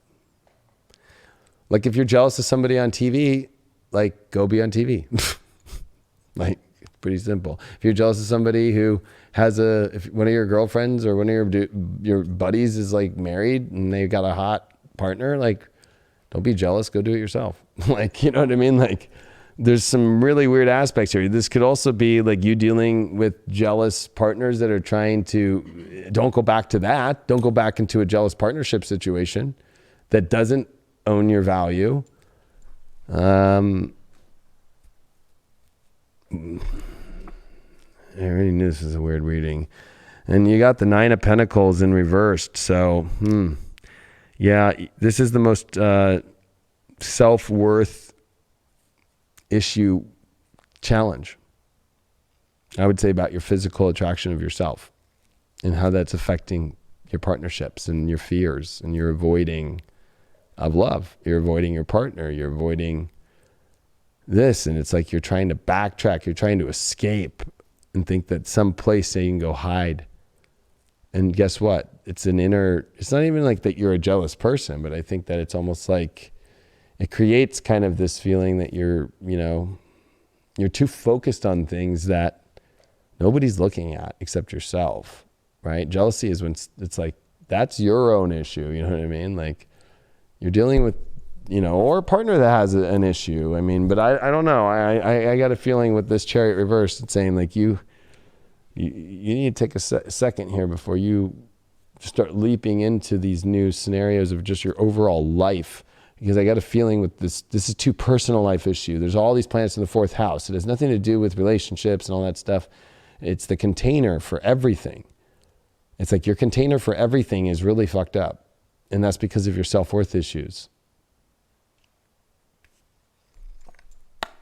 And you pulled the Queen of Pentacles in reverse with that Chariot reversed. So yeah, I think that you are definitely not, it's desperation. It's like, oh, I have to go do something like this. You don't have to do shit. You don't have to put yourself backwards into a place where you're not going to own your ultimate value in yourself. You feel like you have to go some place that's backwards in order to create a life of abundance and to create the life that you want. Well, I think that there's a lot of disempowering energy that's being hidden right now within yourself. How's that affecting the partnership? How's that affecting your romantic situations? There's a lot of just avoiding the world, avoiding people, avoiding the creation of that world. Like you're avoiding everything in many ways. You're trying to just go only into just a place that's going to make you feel really jealous of the world because you're not going to want to be there. That's my warning to you. This jealousy card got the Knight of Cups in reversed. That, yeah, it's like you're trying to go to places that you don't even really emotionally want to go. It's like you need to just go emotionally to the places of what you really want. Not from a place of what you don't feel like you can have, so I'm going to settle. There's a lot of this settling because of this self-worth. I'm not empowered. I don't have the value of myself. You got so many self-worth cards here in reverse, and also as the challenge, and you got a Knight of Cups reverse. Like you're stuck in a place where you feel that you're just overwhelmed and consumed by this over-identification of what is not how you want to see it. And that Chariot reversed with that Queen of Pentacles reversed, that's definitely like a Queen of Pentacles reversed. She's no queen. She's got an empty trunk, and now she's trying to get into an empty chariot that has no magic wand that the chariot holds, no connection to the stars, no connection to even looking at the time frame of life. I would say that there's a lot of major warnings for Pisces this week about where you're going in your life and making sure that you are not avoiding beautiful and great things because you don't feel like you deserve them for some reason, or you are avoiding a lot of love situations in your self-worth. And I'm going to pull you a magical oracle. You got the Solitude card with this. I think that you've been in just nothing but deep solitude for, like, you're in your own world. I kept saying that, like, and you know what's weird with this card? It's like, it looks like it's like a safe space, but I'm feeling opposite. I'm feeling like you're stabbing yourself. And you're squatting. You're not flying.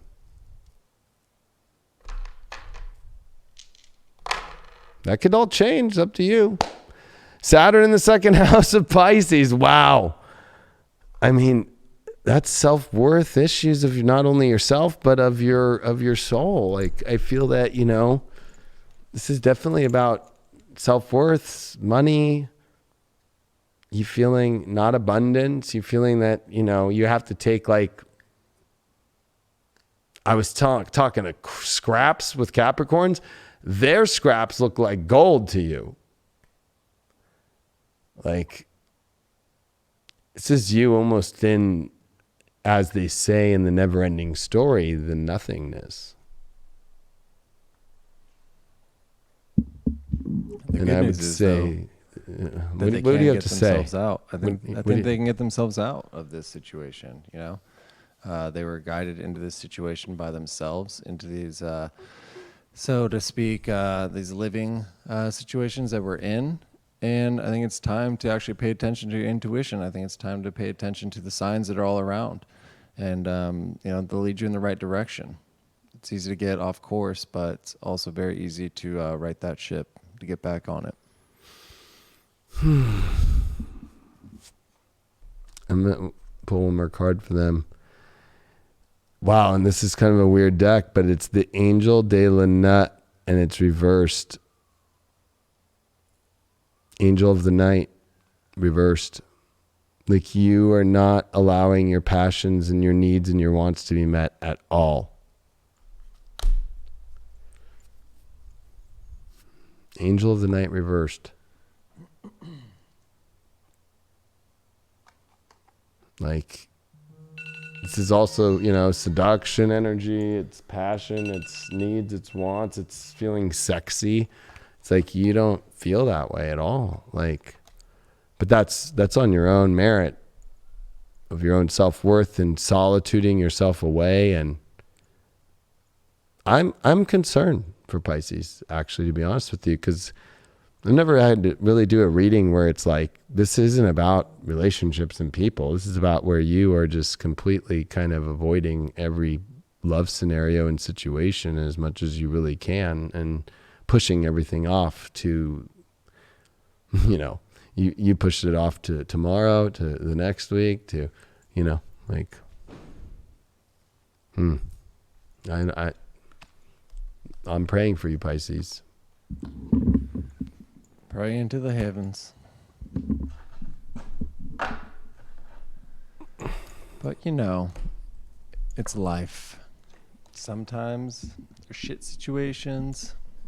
Sometimes it's smelling like roses. That's what you're going to do in those shit situations. Are you really going to appreciate those roses? In 5 years of doing all 12 signs every week on my app and the old apps, and you know, I've done a lot of readings in my life. Fucking over 10,000 videos, like 15,000 videos now.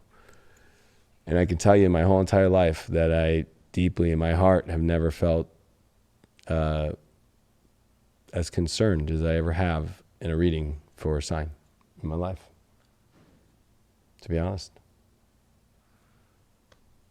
So I think that the easy answer to the Pisces question is, like, why aren't you just really thriving?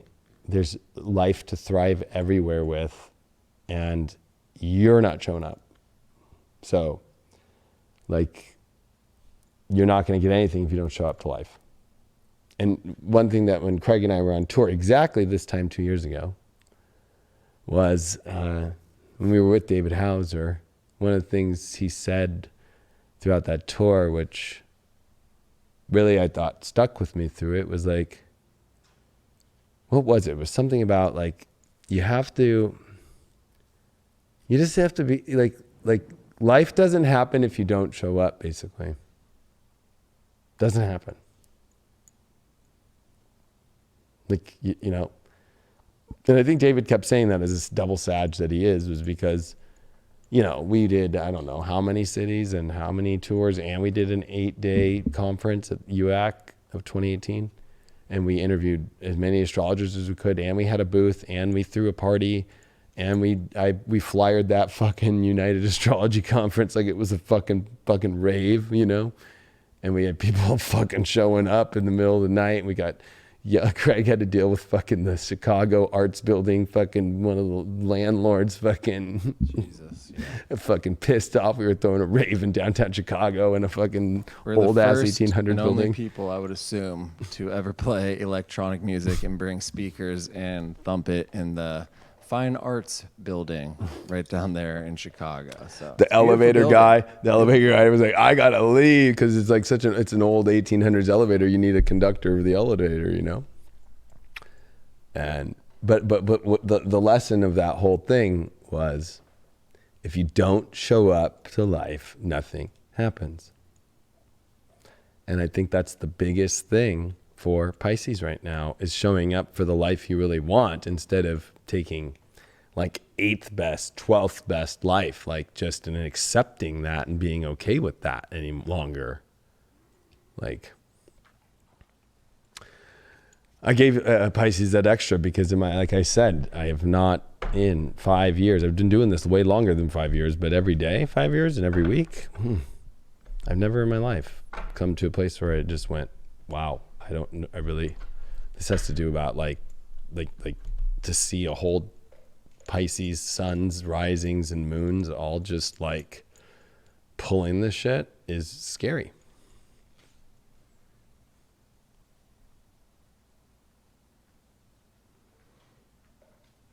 And people are asking, what's Craig's skincare routine? What my skincare routine is? Mm-hmm. We got Virgos while you're looking. What is it? Virgos. My skincare routine is get some natural sunlight, some vitamin D, and take a shower. That's about it. Oh yeah, Dr. Bronner's. Dr. Bronner. Dr.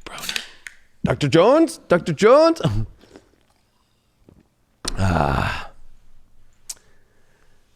We got the Virgo. Oh yeah, we're doing Virgos. Lucky number 6. Yeah. It was a lot.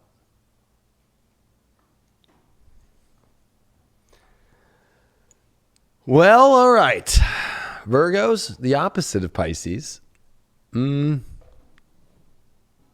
mean, this is you showing up into a new world, like almost being kind of forced. 10th house almost feels like, there's a whole new role that you're turning in your life. I mean, I think for romance, it's kind of this moment of like, what do you really want for your long term? Like, you have to start making choices. And with all these squares to Neptune in your relationship house, I think you're afraid to make choices about your own self, worried about what relationships will do, or you're just like getting lost in some really weird relationship ideas that are not even in the path of your place that you want to go in your life. So why are you wasting your time in that space?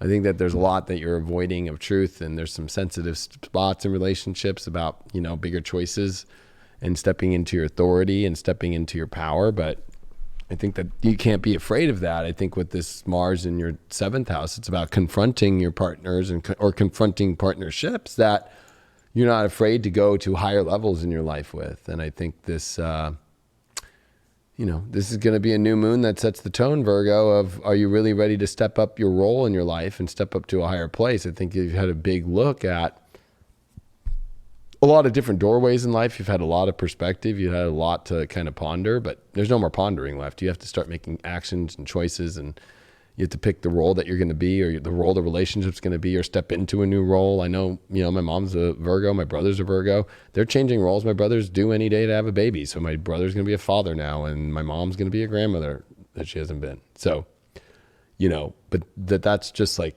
a natural order thing. And there's a natural order thing in which role are you ready to take in your relationships and life love-wise this week, Virgo. So first card that you got is the 10 of Swords in reversed. I think you're getting out of old patterns. I think that this is good. I think that this is, you going like, I am over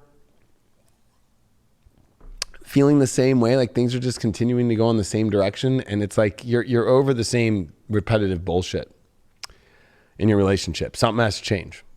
And I don't think it's a negative thing. I think it's like, you know, you're pretty confident and feeling like, yeah, I need this to change, and I'm ready to change, and I'm ready for this old pattern to end. You did pull void off course moon. Something's missing, and that's the challenge. So, well, maybe what's missing is continuing to do the same thing over and over again and expect a different result. So I think God, this came as like the challenge card that, you know, you might think something's missing. Well, it's like more like, yeah, like it's afraid to move into the new direction. The void of course moon is always, you know, at the end of a sign with no aspects to it, and it's ready to move into a new energy. It's like your challenge is that you're afraid emotionally to move into a new energy, and that's, I think, your pattern and problem. Is you want to keep staying things at the same way they are, but that's dull and it's boring and it's repetitive. And look at you pulled the power card. So, you know, this is a week where you get your power by getting out of these missing emotional situations and repeating the same patterns and so forth of, you know, getting yourself in a place where you don't own the power. You don't, you know, you kind of emotionally don't set some sort of precedence of what you really want and own it. It's like, you know, you have to show up with that fully. You did pull the 2 of Cups in reverse. Woo! The soulmate card in reverse on that missing energy. Definitely might feel like the challenge is that you feel like, you know, there's something missing about a soulmate connection or a yearning for a soulmate connection. But I think that, you know, maybe that's due in part to the fact that, you know, are you in your power fully, or are you stepping into it fully? Where are you not? You might think that you are, but you might have to find a place where you have to step into it fully for maybe the right kind of partner to show up, or the soulmate energy to come back into place. Or this is definitely going to bring up some really weird soulmate situations of feeling like things are missing and lopsided and turned in a weird direction.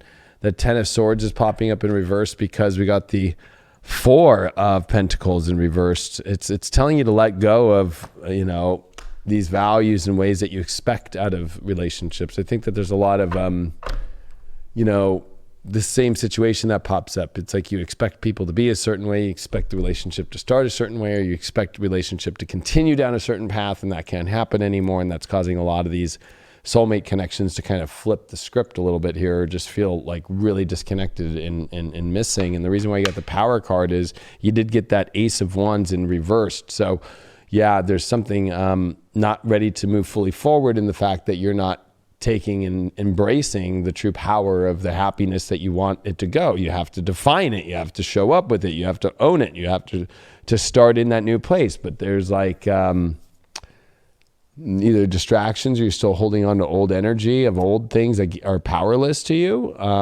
There's a lot about you just taking initiative and you getting over the same repetitive situations and you approaching the same romantic situations the same way. You pulled Mercury in the 5th, Cancer. So you just need to learn to communicate your real feelings from your heart and keep it fun, and don't get too emotional in the sense of like, you know, too moody. Like, this is about keeping it positive and but still saying what needs to be said from the heart. So it's getting the emotional needs met, but it's also in a sense of like, this is where my emotion's at, and you got to keep that somewhat light and positive. Like, if it gets too heavy, you might scare people away, or you might yourself get too caught up on it emotionally. But Virgo, like, there's definitely like, you know, you just need to let off your chest, your emotional stuff, and where you're not feeling happy, or where are you feeling happy. Maybe it's a good week for you to just let out how you feel. Maybe that changes the whole situation. Maybe the other party doesn't know fully, or maybe they don't feel it enough. You need to step into that power, that Ace of Wands reversed with that power. You got to step into that. There's only a missing energy here because, you know, I think that your soulmate energy is a little off from the fact that, you know, you're in the same approach and it's not working. You're in the same way of how you expect. There's a lot of expectations that, you know. Yeah, those Virgos, they need to go type in Rage Against Machine, take the power back, put it in your headphones, and apply that to your life. That's it. That's all I got for you. The words will set you free. Well, expectations is like, you know, creates a headache. Oh yeah, it does. They become toxic. When we create those expectations, we're setting ourselves up to get let down. Yeah. You know, always. When you come in with a clear head, look at the facts. Don't look at it but with emotional state, Don't set it up. Don't try to build up this great empire in your mind just so you can watch and let it crumble, or not lead up or build up to how you thought it was going to be. Be realistic about your life. Yeah. And yeah, stop saying in situations it's the same thing constantly where you expect it to change. Like when you have the ultimate power of what you really want in your life, but you're just not going towards that and owning that fully. We got Aries now, the Aries. Aries. Hey, Aries, you're fairies. No, you're not. I wouldn't say that the fairy world is in Aries. I would not say that. Would you, Craigie? That'd be a hard no. That'd be a hard no. Oh, well, my Aries friends out there in the Zodiac, I ask you to hear my calling. It's an exciting world, Aries, that you can have back into your life. I will say, though, that Aries definitely have to really start communicating just what they want. Like, they just have to communicate. Like, this is what all this Gemini is. It's communication. I mean, it's like very simple. Aries are the most simple ones to deal with because as a horoscope, because it's just the collective all the time horoscope. But I think that for Aries, the difference is with Mars and Pisces right now. It feels like, you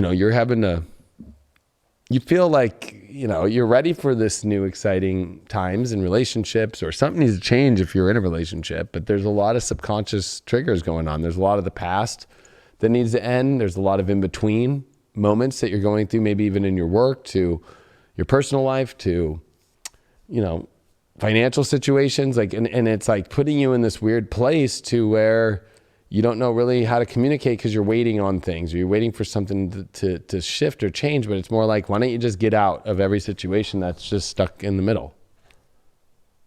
Like, or just put your energy and focus on things that aren't stuck in the middle. Like, be like, okay, that's in the background moving, and I'm going to go to the things that as an Aries, you have to continue to just keep like learning to just keep going. Like, instead of just like, well, I'm going to wait for this to happen. This is not a typical Aries thing. And they're kind of in a stuck place based upon, an unsurety of where do I go next? Or what do I do here? It's like, you know exactly what to go do. You have the power in your mind. You have the power of this finishing the Taurus sun to know your value and worth, and just keep hammering that out. And that dark moon there could be an insecurity over finances and money, and making choices in your head based upon that. And, like, how's that going to be for love? I think that with South Node in the 9th house, it's like looking at too many options, looking at too many possibilities instead of the exact thing that you want in your life, and being precise and narrowing this thing down in your life for love, for your partnerships, if you're in one. But like, just, this is the life that could be great, and cut out all the other bullshit and just fucking do it. And it's like, there's a lot of like, a little bit of like feeling like you're in between spaces, and that's hard for love, and you can't be in that space because how's that going to go anywhere if you're in between spaces? It's just like, you have to make choices in your life. You have to step into, with this Aquarius energy, learning how to connect to people, and also not waiting for people to just connect to you. Like, you have to kind of communicate and pronounce. You're an Aries. You have to be the warrior that comes into town. Like, am I allowed in the town? Like, you can't pull a Troy and come in just come in like hidden underneath this, gift of looking like all like, oh, this is good, a Trojan horse. And then fucking come in like that. Just, Trojan horses aren't going to work anymore, Aries.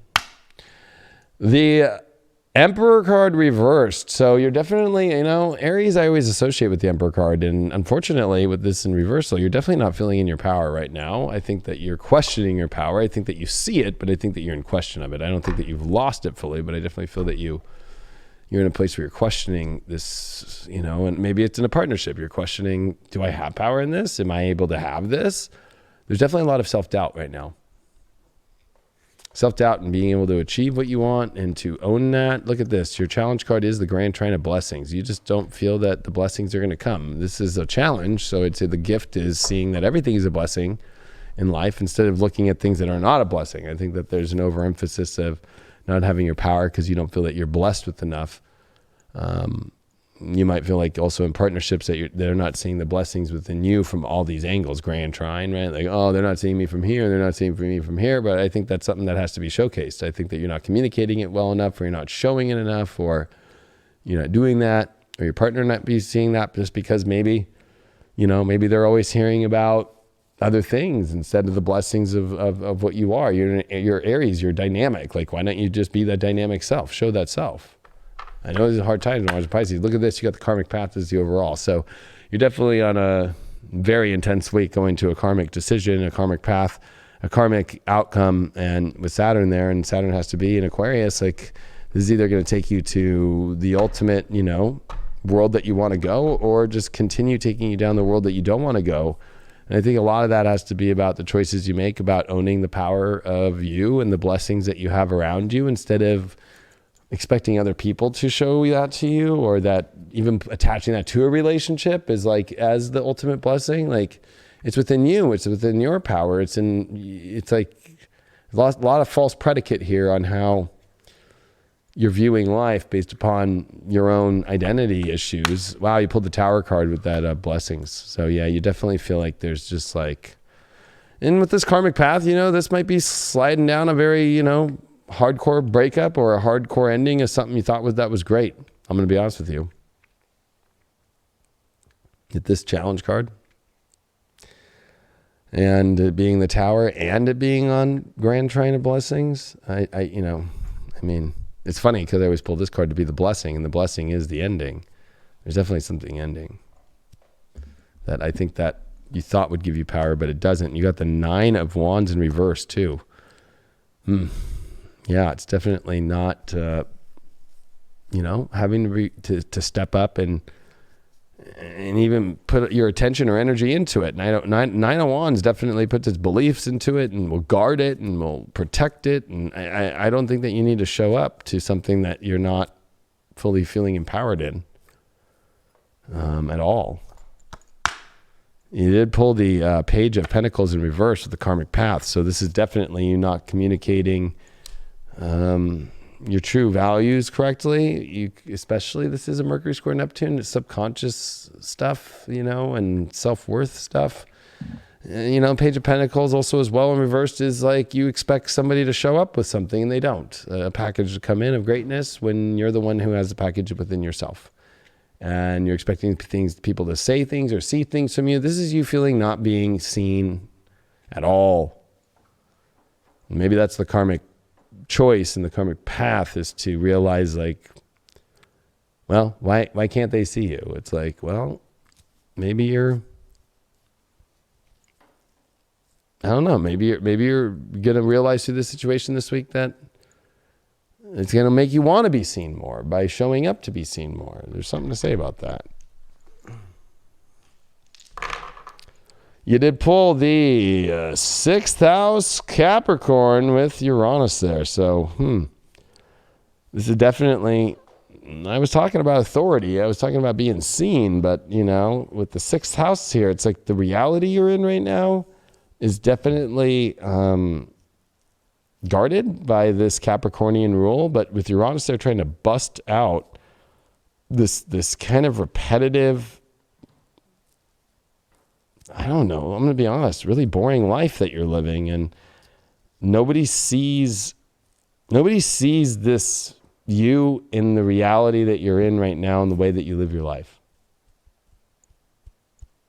So you want connection, you got to, with that Tower card too, there's a lightning bolt.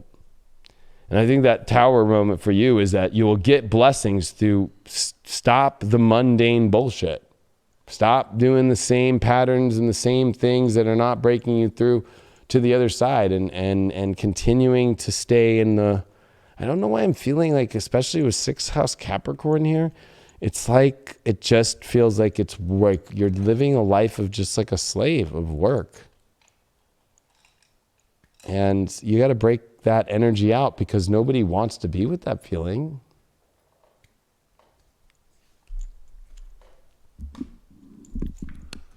Yeah, you just got to work through those traumas, you know. Got to work through the past.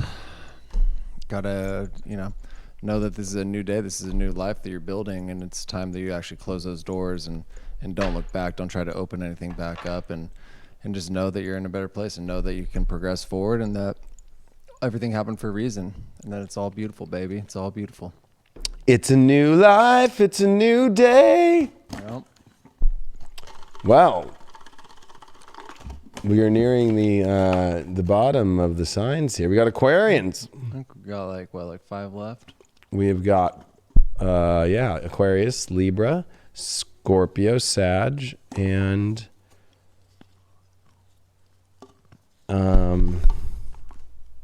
Taurus. We're almost there. We're almost home free. Yeah. Well, I always pick that one reading that I do that. Time to have a talk. Toss that box up here. Are you about the box? Probably be easier, right? No. Y'all didn't see it. That was a nice little cornhole toss right there.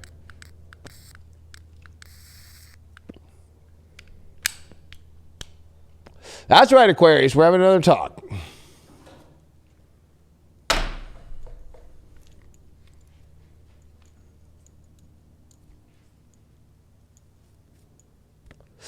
New moon in Gemini is exciting as fuck. I would be fucking out of my world, out of my pants right now as a Leo in my 5th house. If I had a North Node, new moon, with a Venus retrograde, and a fucking Mercury on top, I'd fucking be fucking I would I'd be flapping every fucking flapjack at fucking IHOP and putting all the syrup all over it and licking it all up. How come you're not? You know why? Because I get fucked as a Leo. I don't get Venus retrogrades in my 5th house. Nope. Venus doesn't like to retrograde over in Sag. I don't know if you noticed that. Where does it like to retrograde? Oh, it loves retrograding in Gemini. Loves retrograding in Capricorn. Loves retrograding in Leo, actually, and Virgo. Loves retrograding in Scorpio into Libra. Not Sag. So here it is in your 5th house.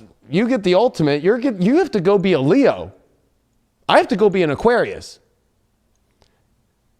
What the fuck are you still being an Aquarius for? How come I'm up here being a fucking Aquarius all day and saying, fuck you, motherfucker, start doing shit and fucking smoking a cigarette and fucking having all these crazy colors and fucking showing up and servicing people all day when I should be a fucking Leo right now, fucking just go sit in my fucking bed and fucking turn on the fucking whatever and put my massager on, fucking have fucking live my Leo life right now. Nope.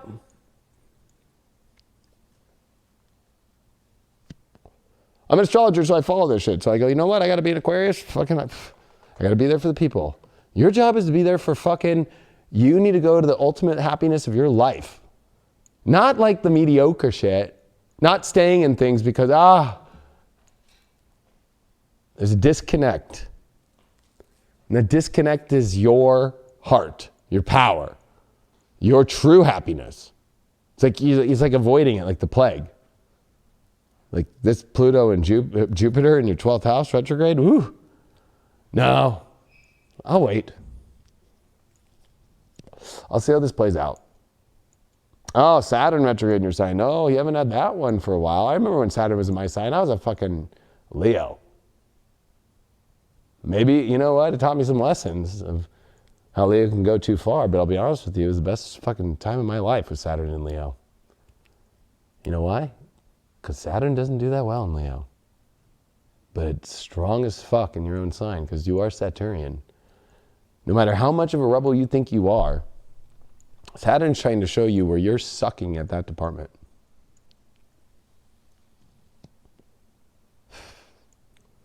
You're sucking right now at the department of being a radical, revolutionary love master.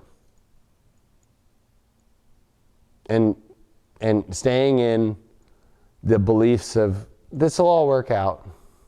The whatever, the single life that's not working out, the relationship life that you know is fucking weird.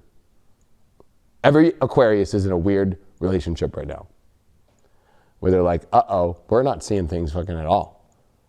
Or you're in partnerships right now and talking to people and you're like, uh-oh, we're like not even fucking relating at all. We don't even see each other. Like we don't even see eye to eye.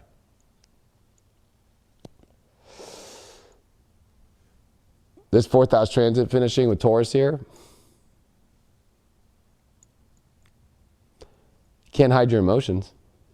Your most valuable place actually in life is your emotions, and you avoid that shit like the plague with Uranus there. You're like actually just playing out like this part of your feelings that you just want to stay comfortable. When Uranus is like, no, we're with the electric chairs here. If you're going to sit down in this chair for longer, I'm going to electrify you and make sure that you hop out of this fucking chair. Because you're too comfortable. You're too comfortable in shit. So, I'm sorry to say, you got 2 planets in your 12th house retrograde. They happen to be fucking major. And you got Saturn on its way back in June. So, are you going to keep avoiding this when you have this moment? That's what I'm saying. Like, I would be at IHOP flopping every fucking pancake, every fucking bit of fucking syrup they had, and licking it all up and flapping them all up. And where's the extra fucking butter? I'd call up fucking, what's his name, Craig? Fucking, from I Can't Believe It's Not Butter. The long-haired guy. Fabio. I'd be calling Fabio up, and we'd be fucking up there, throwing pancakes and laughing, and having the time of our lives, and connecting with the love and the people and the excitement and feeling the way we wanted to. Not fucking going, I'm just gonna stay in my fucking little weird fucking place alone. I'm gonna stay in this shitty situation that fucking is horrible, doesn't bring me happiness. Like, I'm doing this because I fucking love you. You're my opposite sign. You're the only motherfucker on the planet, Aquarius rising, Aquarius moons, that I fucking understand. Then you understand me. But like, why is it that like, I'm gonna have to be the one that gives you that truth, like, right? The North Node in Gemini, for me, is the 11th house. I understand you just as much as you understand Sag, but the South Node is in Sag. So you can try and tell me how to be an Aquarius, but you don't even know how to be one anymore. You don't. Now, 9 years ago, guess who came to my rescue during some really shitty times? My Aquarius sun and Aquarius moon father, to teach me how to be a Leo again. And I thank him to this day for those times that he was there for me. But I'm just trying to say that, you know,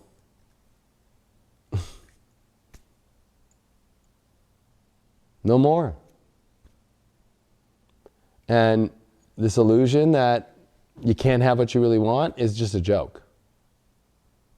Like, just, you know what? Just,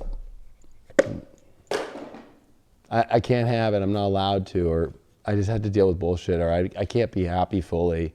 I can just take the ladder, you know? Like, let me be a good Aquarius and not rebel and not be wild and not really fucking feel the love and the excitement of life. You're lucky. You're luckier than a lot of the other signs that you have Gemini as your 5th house. Like, you're supposed to be curious and it's supposed to be stimulating. It's supposed to be exciting, but there's some part of you that, like, you know it's inside of you, but you're afraid to emotionally leapfrog into that. And this dark moon's gonna wreak havoc on you if you continue to think that you can just stay in an electric chair and be like, you know what? If there's no electricity, it's not gonna fucking jolt me. emotionally. It won't. I can just, it is a lazy boy, right? I'm good. Like, yeah, I'm chill. Even though I can see through you, Aquarius, I know the truth, and you have been called out.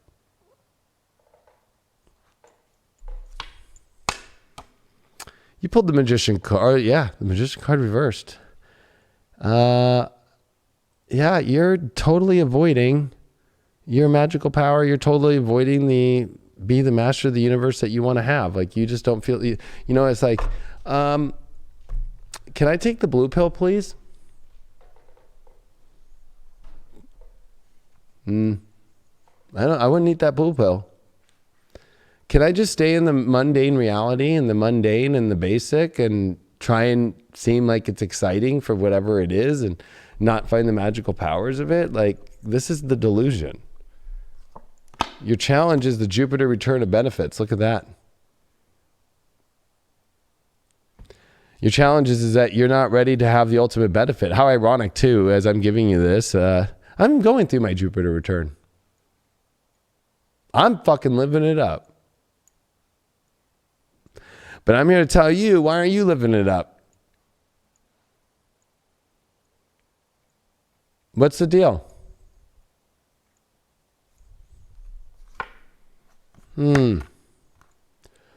Friendship. I have a weird thing with this card. One, when it pops up in a love reading, is it really better maybe if you're just friends? Like, your whole lesson in Gemini is to find a twin for love. But that's like, it feels like friends. But it's also the lesson deeper than that you have to bridge farther than that. That you have to find more. And I think that you're coming to some conclusions here that, you always try to keep things in a friendship level, or it feels more like a friendship level in your love and your romantic partnerships than it does love. And it doesn't have magic, and it doesn't have any benefits, and it's not even opening up any doors anymore. And you're going to just sit there and just go, it will just turn around.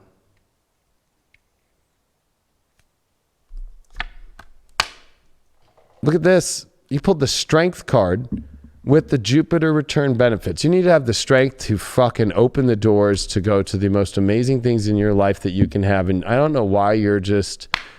It's okay. I'm not trying to put you down. Some people think I'm hard or something on signs and shit. Like, people think I'm hard on Capricorns. I was pretty fucking good on Capricorns, because I think Capricorns get it finally now. And I think Aquarians, I think you all get it now. But I think that you're at a place where you have to have the strength to open up the fucking door and actually get some benefits. It's like it's kind of like thinking that, I don't know why. We're finishing Taurus season this week. So it's kind of like, it's like you think that you have this account full of like savings and there's nothing left. You used it all. And there's this feeling that, it'll just fill itself back up, but you're not filling it up with anything. So you need to have the strength to go explore, to find the benefits of wherever it is now. And be willing to have the strength to do it instead of eat the blue pill and constantly and not be the magician that you radically are. But I want to give you some hope, because the best hope of this is I just want to tell you that we need Aquarians more than any other sign in the whole entire fucking Zodiac to survive the 2020s, literally. And so this is like, it's okay, because I get it. This is your moment where you're getting it, where you're realizing like, fuck, I need to be a wild fucking amazing fucking radical fucking not afraid to fucking connect to the real life that I want to be. But, I think that you're at a place to where you can't continue to, pull that off any longer. Like, I mean, maybe we'll have to wait this whole Jupiter return, and you'll have to wait till Saturn comes back into Capricorn, which is your 12th house. And you'll have 3 planets in your 12th house, which is going to be very fucking difficult. I would say that no other fucking sign in the whole entire Zodiac is going to go through a more difficult transit in their life with no South Node and fucking Jupiter, Saturn, and Pluto in retrograde in Capricorn. Last time anybody could have gone through that was 1283 and 1284. And there was a node there. And it was the North Node, at least. Now there's no node, and it was the South Node. So I'm just trying to like wake up the fucking Aquarians here, that you have been through this Venus retrograde that's already started, realizing that love is not what you thought. It's all opposite of what you thought it was 8 years ago. You had troubles 8 years ago and you tried to do it and you were able to make it patch up and you were able to fix your love life then. Now you're dealing with the fucking opposite. Now you're dealing with, you have to get to the truth of what real love is, opposed to a patch job of like, oh, I got through another fucking situation. You pulled the 9 of Pentacles with that Magician card reversed. So yeah, you're not stepping into your power of the Magician at all. You're not even wearing the fucking cape. You're not even wearing the fucking identity. You're just kind of like avoiding it. You don't feel that you even deserve the title to the magical world that you can create, that you're envisioning, that you could see. You don't even know what to see. I kind of like this 9 of Pentacles. She fucking knows she is a fucking goddess. Like, damn, can I get her fucking number? I'm not into anime, you know, in that kind of way, but like I'd call her up. Oh, but it's reversed. I would not call her up. She's not showing up. Aquarians ain't showing up like her. Doesn't mean you have to look like that. It just means that the energy that it embodies the 9 of Pentacles of self-worth and graciousness and connected to the universe and being connected to the true path of which you find in your own world. And we live in a world to where there are so many constraints on, oh my gosh, I have to continue through bullshit. That is just the biggest bullshit ever. This is a new world. It's a new earth. You should watch on High Vibe my 20-minute channeled intuitive report about this week. Do you really want to stay on the old earth? How's that going? Wow. You got the Fool card with that friendship thing. You're drunk on just kind of like staying friends and staying and trying to keep things chill. Let me just keep things chill. Let me just, let's find something cool to do to just get over this situation. Or let me just continue to just keep these weird friendship places and be the fool about them and just be like, well, that was kind of cool and that was kind of fun. But like, even though you're yearning for this big blessing and this big strength to step into something beautiful and something amazing. And, I think that you're drunk on just, you know what, maybe you should watch Just Friends. That's you.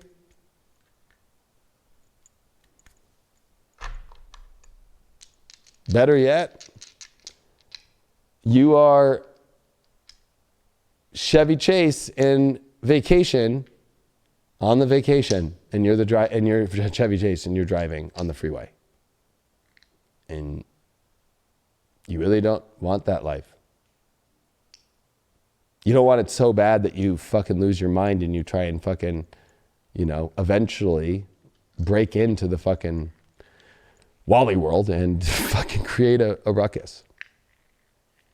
And then in that movie, they make it seem like everything's okay all in the end. But that was temporary. That's how crazy you're going to have to go do things to try and continue to keep these situations or your single life situations, Wally World. Welcome to Wally World. I hope Wally World's going really fun. Moon in the 7th house, Capricorn. Wow, look at you.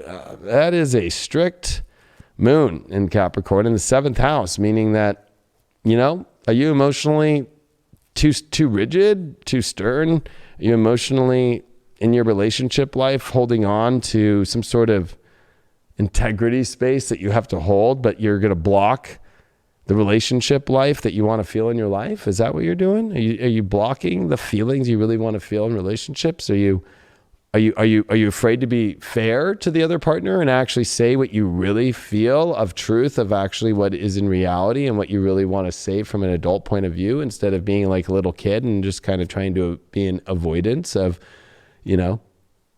like what you really want to say from an adult perspective?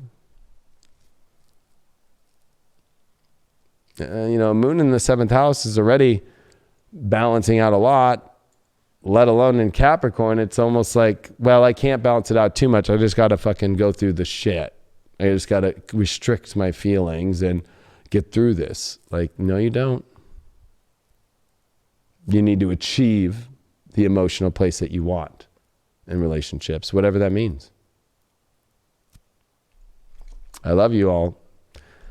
I'm just giving you some truth. Wow. You know, and I don't think that people get it. Like, I'm just going to be very blunt. People are really upset about how I'm doing Aquarius and Pisces, and especially sometimes Capricorn readings. But you need to realize that these are the 3 zodiac signs that have the fucking most craziest situation going on in their lives. Like, that's where the astrology is. All the planets are at the end of the 2020s are all at the end of the zodiac. Like, we're not even close to this being over. Neptune's still in Pisces fucking until the mid 2020s. We got Pluto coming into Aquarius. We're going to be through Pluto through Aquarius and Pluto through Pisces for fucking decades. We've got Jupiter and Saturn that are in Capricorn with Pluto. Then Jupiter and Saturn, and then Saturn for 2.5 years in Aquarius, and then Jupiter all next year in Aquarius, and then Jupiter in Pisces, and while Saturn's in Aquarius, and fucking, while Pluto's still in Capricorn until 2023, and then it comes into fucking, you know, this is a long fucking and it's all at the end of the zodiac. So these 3 signs are getting hit hard. I'm sorry to say, everybody else is not. You know, Taurus has got Uranus, but Uranus is actually liberating and getting them to heaven a little bit, and, you know, kind of being a little bit nicer, I'll be honest, just because they get like some positive aspects to this Capricorn, but then they're gonna have to deal with some major Aquarius shit with the square to Saturn, Uranus. So, you know, Tauruses and Leos and Scorpios are gonna have some hard shit coming up. But, you know, like, this is why. And I know that people think that I have something against them. It's like, I am an astrologer. So I am just going to give you the blunt, and I'm just going to give you the truth. I'm not going to fuck around with this shit anymore. Like, and I don't fuck around with it, but I'm not going to fuck around with people like thinking that I just like don't like these signs, or I don't like these people, or it's because I have personal interest in people that are these signs that have been, people are threatening me with. It's like, no. This is just fucking cold, hard astrology truth. It's mercurial. And we're in North Node Gemini. And I warned people, I'm like, you're going to hear more of my truth shit more than you've ever heard in your life. When I'm born North Node in Gemini, I'm not going to fucking give you a Sag rolled right now and just fucking pope you out and just like be this preacher and just like tell you, no, yeah, you'll be fine. You will be fine. But I'm just giving you that, you want to be great?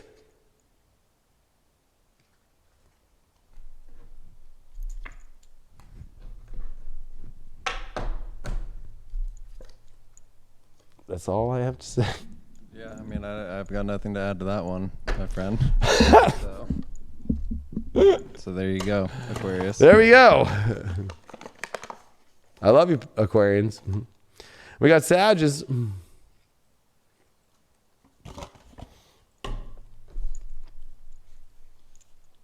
Damn.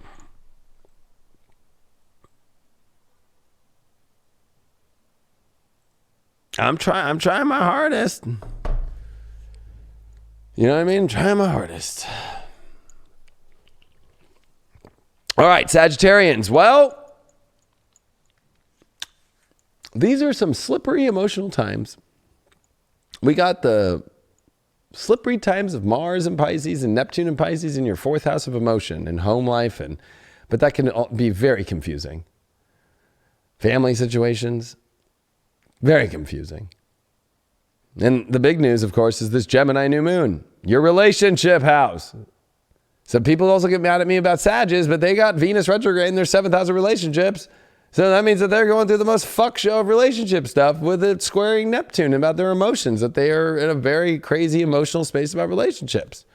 And Mercury's going to be right on top of your relationship ruler. If you're a Sag rising, a Sag sun, or a Sag moon, like, bam. Are you expecting someone? What? Here. Yeah. So I just think that this is a moment that you're going to have to like realize that the truth is going to come out this week. And it's not going to be the facade or the emotional, you know, avoiding that can take place, or the escape emotional of where you think you can just make everything happen to go away, or avoid it and just keep numbing it out. Like you can't keep numbing things out. So, because this is going to be real. And this goes for all signs. I'm just going to say this right now because I mean, what? I got 1,400 people in here right now. Like this Gemini new moon is going to kick off Venus retrograde in Gemini. It's going to kick off Mercury on top of Venus in Gemini in retrograde. So, you know, like we haven't even felt it fully yet. And we've already, you know, there's a little bit of this like numbness with Neptune in retrograde or Neptune there in square. I mean, like, but this new moon with Saturn trine, it's like Aquarius. Are you going to think? You know, like that's what Aquarius is about, is thinking about the future and the best possibility. Well, that's the third house for Sag. Like you got to really think logically about like, is this environment what you really want for where you want to go in a peaceful and exciting relationship? Sagittarius needs exciting relationships just as much as Aquarians need fucking exciting love. Like there's just no other way to live.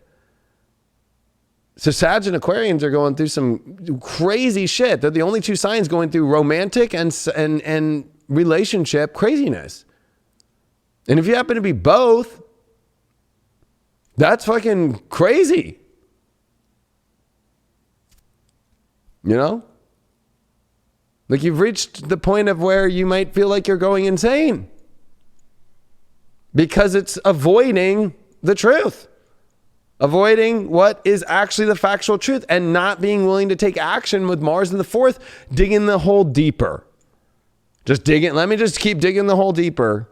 And Sagittarius, I've been saying this all through last year to prepare.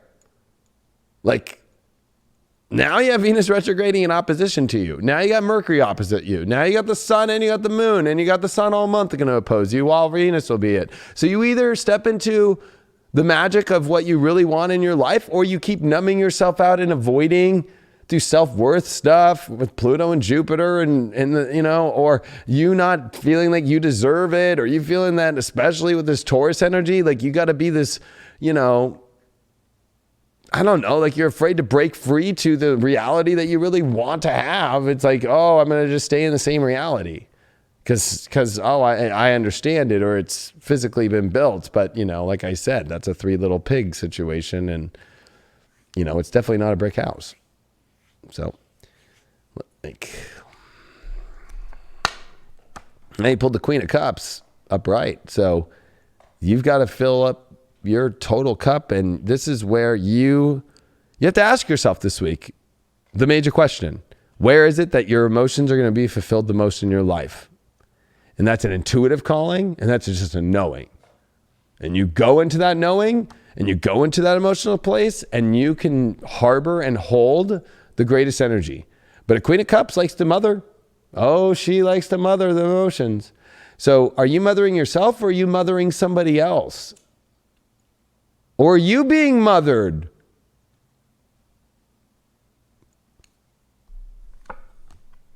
Ooh. The challenge is the Grand Cross, the provoker. Well, the universe is going to provoke you to finally get your real feelings, and you're going to throw up a battle. You're going to feel like, oh, there's no way. There's too much traffic. It's a traffic jam. It's a Grand Cross. Everything's squaring. Everything's opposing. I'm stuck. I'm frozen. No, you're not. This is what pushes fucking greatness is Grand Crosses. You know, it's what, you know, builds the diamond, the pressure. But you're not ready to build the diamond because you don't want to deal with the pressure. You're just like, I'll take the cubic zirconia. Or you could have a diamond this week of your life and your love life. But you got to be the Queen of Cups. You got to step up to, look at this, your outcome is the full moon and we're having a new moon. How ironic. Nope, it's not a full moon, but you are reaching the full moment of your emotions about these romantic situations. That's the outcome of this week. It's going to be dramatic, great or bad. It's depending on whether or not where you're putting your Queen of Cups. Where are you putting your queenly energy? Where are you putting your emotional energy? Are you provoking yourself into greatness, or are you going to continue to provoke yourself and have the universe provoke you into where you're not in your full emotional needs and potential. Your challenge card that you picked up to get over that is the Hangman. Oh, so that's stuck twice. So you're hanging yourself into a situation that you don't want to be provoked, or you don't want to make a great, crazy, radical change. And you feel stuck because you know that it's just poking and prodding you. But you don't want to you don't want to deal with it. You feel like, I need more insight. Well, how much more insight do you need before, the Titanic is fucking gone? Right? I don't know, Grand Crosses remind me of the Titanic. There was major Grand Crosses during that fucking ship. That was Pluto-Uranus square. So,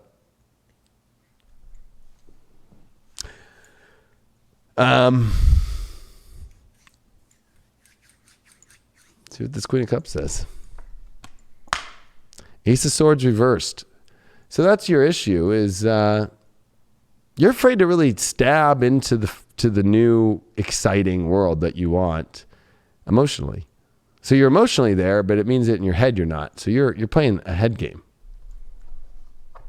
And for some reason you're afraid of, I love the Ace of Swords because it jabs into the new world, and it's a fresh start, and it's really positive. And it is like the Ace of Spades, right? And the Spades has a spiritual essence to it. And I feel that there's this beautiful spiritual place that you can pierce through and step into, but it's like you're choosing to stay in the underworld of just a bunch of swords, and it's cold down there. And how is this Queen of Cups going to hold this cold scenario any longer? And cold situations, and being cold to yourself, mainly. And the full moon card you got is around the King of Pentacles. So, this full moon is bringing up to where it's like, are you sure that you have mastered having the best relationship, love, romantic situations in your life? Self-worth?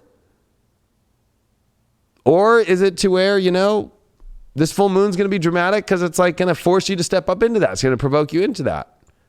Or are you really wanting to own this fully? Being the King of Pentacles puts it I'm owning this kingdom fully.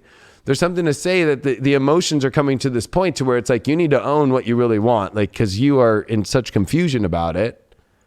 And I would say because you are in a state of suspended,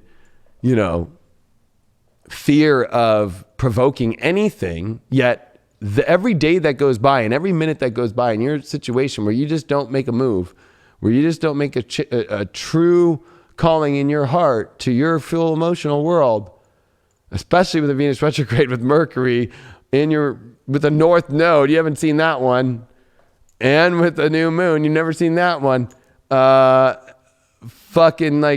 Every second that goes by, the pressure increases. And you've been feeling it, and you hide it really well because you do have Pisces as your fourth house. So you are the most deceiving when it comes to emotions. Why, Sag? Because you're always hopeful. Everything's great. Everything's so good. I'm just digging myself into the most craziest hole of my life, but I'm fine. Depression. This is why Jupiter retrograded in Capricorn.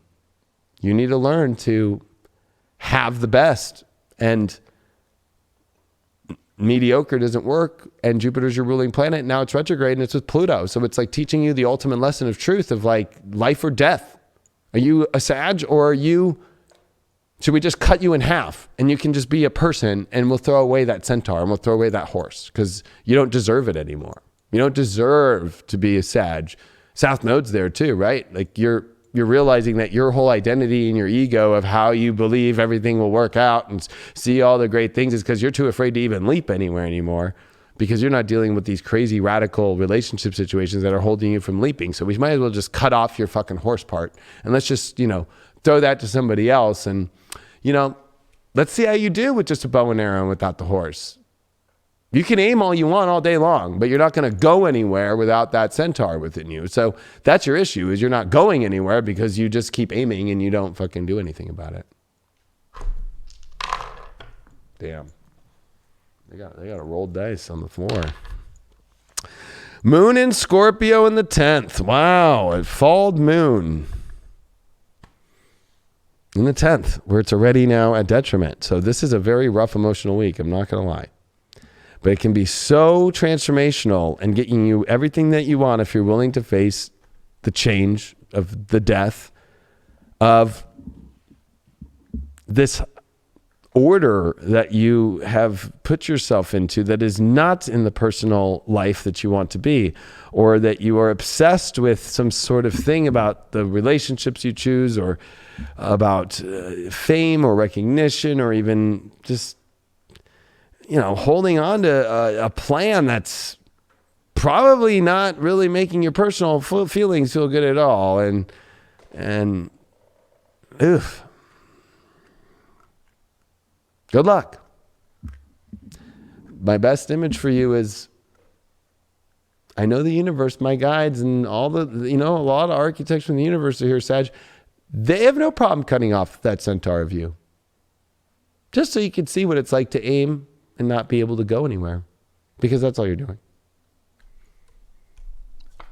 You gotta light that flame underneath your ass there, Sagittarius, and harness the energy of that heat that's inside you. You are a flaming ball of energy there, Sagittarius. Are you going to utilize it for that true potential, for that true power, and actually take flight and soar into the universe? Or, like the king says, are you going to remove that centaur aspect and just wither away?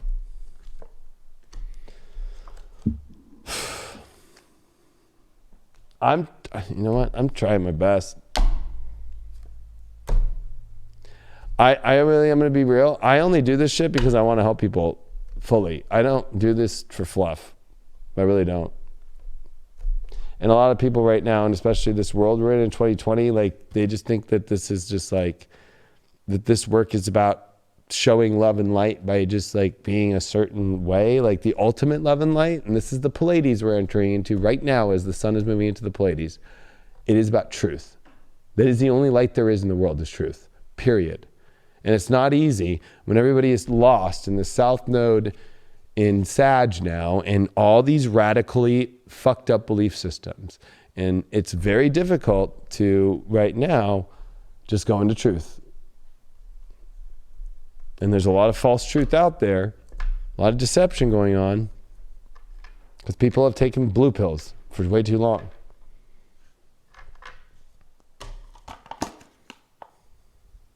Scorpios, I think we need it, Craig. We need some of that Scorpio what? Scorpio, baby. Because ain't no party like Scorpio party, baby. Woo!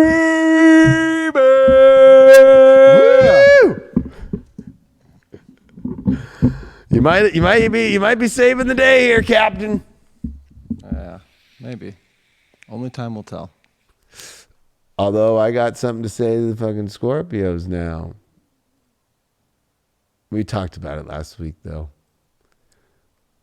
I think it's simple now with everything in the 8th house this week. New moon in the 8th, Mercury in the 8th, Venus retrograde in the 8th, square Neptune and Pisces in the 5th, the love house to the sex and the intimacy and the passion house. It's like, you know what it is? And I don't like CERN, and I don't like the collider, the Higgs collider. I don't like all that shit. I don't like them fucking throwing fucking particles at each other. But there is something to say that that's what, Scorpio, Leo is, right? It's just like fucking blam. And there's something to say about like Scorpios right now got to start fucking colliding with fucking passion and energy, and because there's something missing with Saturn retrograde there in the 4th house.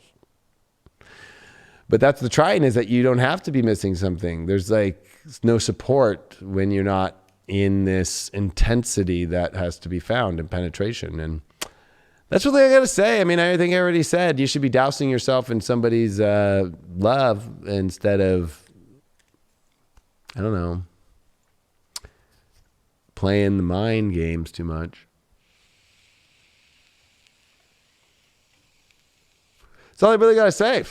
Scorpio is pretty simple, but they're black and white. Like, I don't think that the universe is like ready to cut off your guys' scorpion tail or anything like that, or get rid of your guys' genitals or anything. Although that would be quite interesting. How would a Scorpio do without their genitals? I mean, probably shitty, just like everybody else out there. I'm wondering your response. This is a live show. We have a live Scorpio in the house, everyone. Welcome Craig Skidmore, the representative of the Scorpios. Is that the look if we cut it all off? It'd be like this. Oh, no, why me? Why me, universe? Oh, no. You look so Scorpio tonight. It's hilarious, bro. Like even the lighting's a little bit darker. You like kind of creep back there, fucking like what up? I'll do it. I'll join the Scorpio party with you, bro. Cool. Let's do it. Sorry, someone's getting wild over there in the chat, and they keep popping up as YouTube keeps flagging this individual's comment. Wild. Really? Yeah, it's getting very dark. So I think Scorpios just kind of have to get out of that hole, you know, because Saturn's in the 4th house, so it's kind of comfortable being in the hole. But at the same time, it's like, you know, that the holes they need to be filled.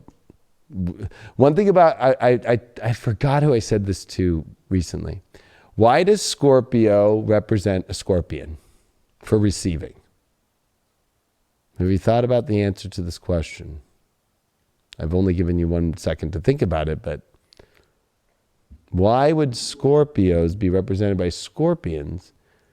And why do they receive? And why is Aquarius their home life? You don't know? Want me to answer? Is that a question? Yeah. Sorry, I'm writing a comment as to why I just put this individual in timeout so they don't go buck wild like they did. Oh yeah, time. people go on timeout. It's because like, look at the last thing we want to do here on YouTube is put you on timeout, but like we only do it if it's like last resort. Like we give people a lot of chances, but if you start mouthing off and saying weird stuff and getting all triggered, like you're gonna go on timeout, and it's just a timeout. Like it pops up in my box when you start going wild, and YouTube can read what you're writing and things pop up, and yeah. So now you're in timeout for 300 seconds. They literally can read everything. I have it set on the back of this YouTube for comments even, to where it knows exactly the kind of comment that's left and it won't show it. Depending on all these different algorithms and what in the past I have flagged as spam and bullshit and crazy crap. So like, you know, like if you get flagged, like you're obviously saying some really dumb stuff and you're not doing cool collective stuff either. And to answer the Scorpio question is that a scorpion has to leave its little weird hole to crawl out and receive and to take in back into the hole whatever it's going to bring in for food, for shelter, for love.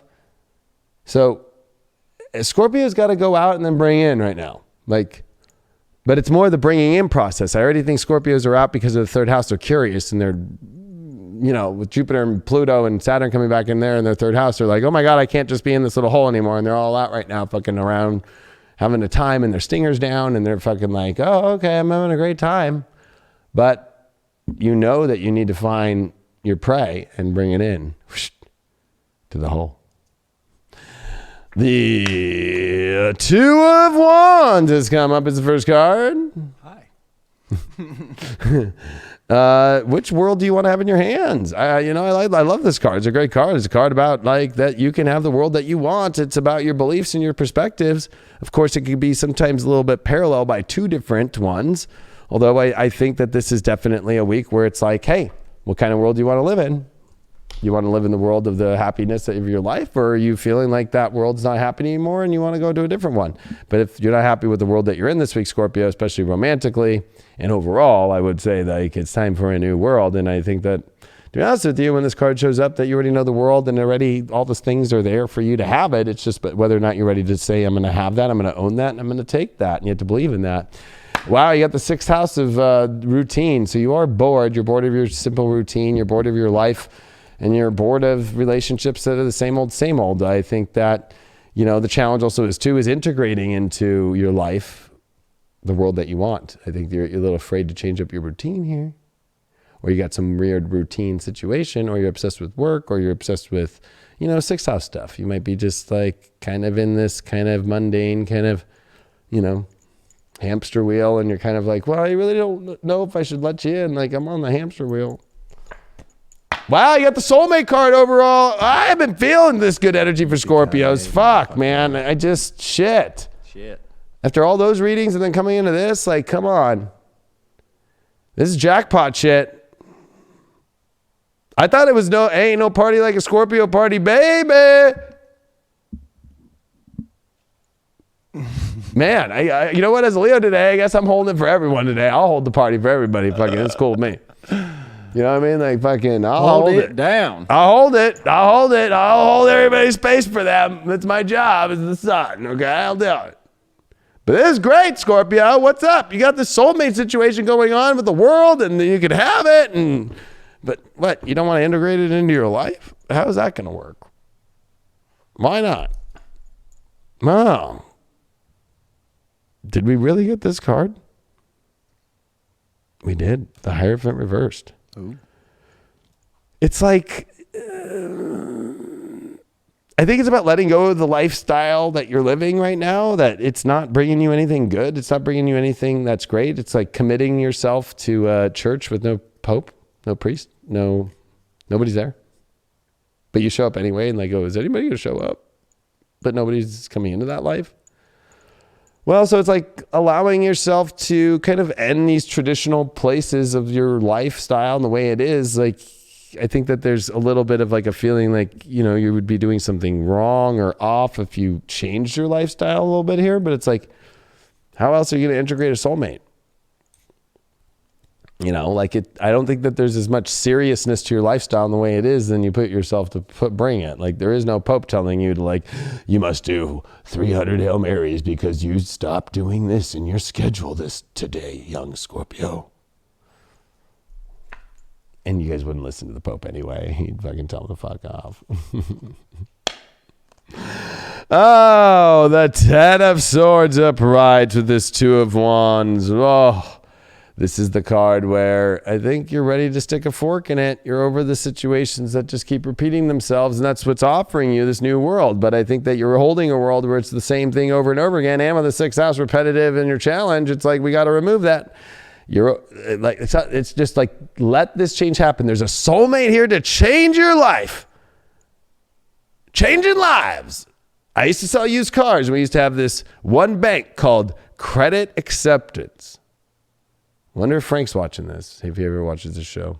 Anyway, when I was finance manager, I signed a bank that would take anybody for a loan, because we would change lives. That was literally the way that I would sell it. Me and Frank. We did a video about it too on YouTube back in like 2008. Changing lives.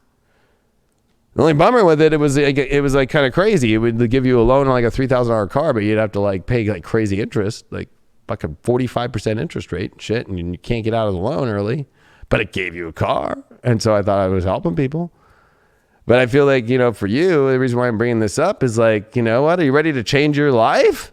I think to you, it's like you almost are like kind of at this desperate moment here of like, you know what, like fucking just take the fucking deal. Like, even though I think that you think it's a bad deal, like you need the car, like you need the vessel, you need the love, you need the soulmate energy, you need this new change of your reality in your life. It's affecting your health, 6th house. So like, take it. And I think it's not a high interest deal. That's the whole, like, I think irony is the high interest deal is continuing to stay in the world without it, you know? And the Judgment reversed is with that soulmate card. Oof. Owie. Owie. Are you throwing some fucking shade, Judgment, that's not even necessary on that soulmate? Ooh. What did they walk a certain way? And now they don't fit in? Well, you know what? I don't like the way they walk.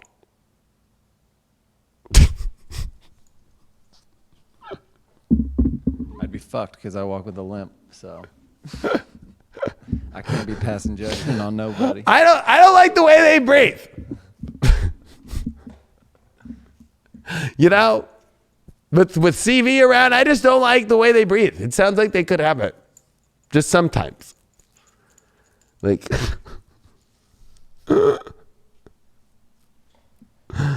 don't be throwing shade and some really dark judgment. It's time to remove judgment from the soulmate energies.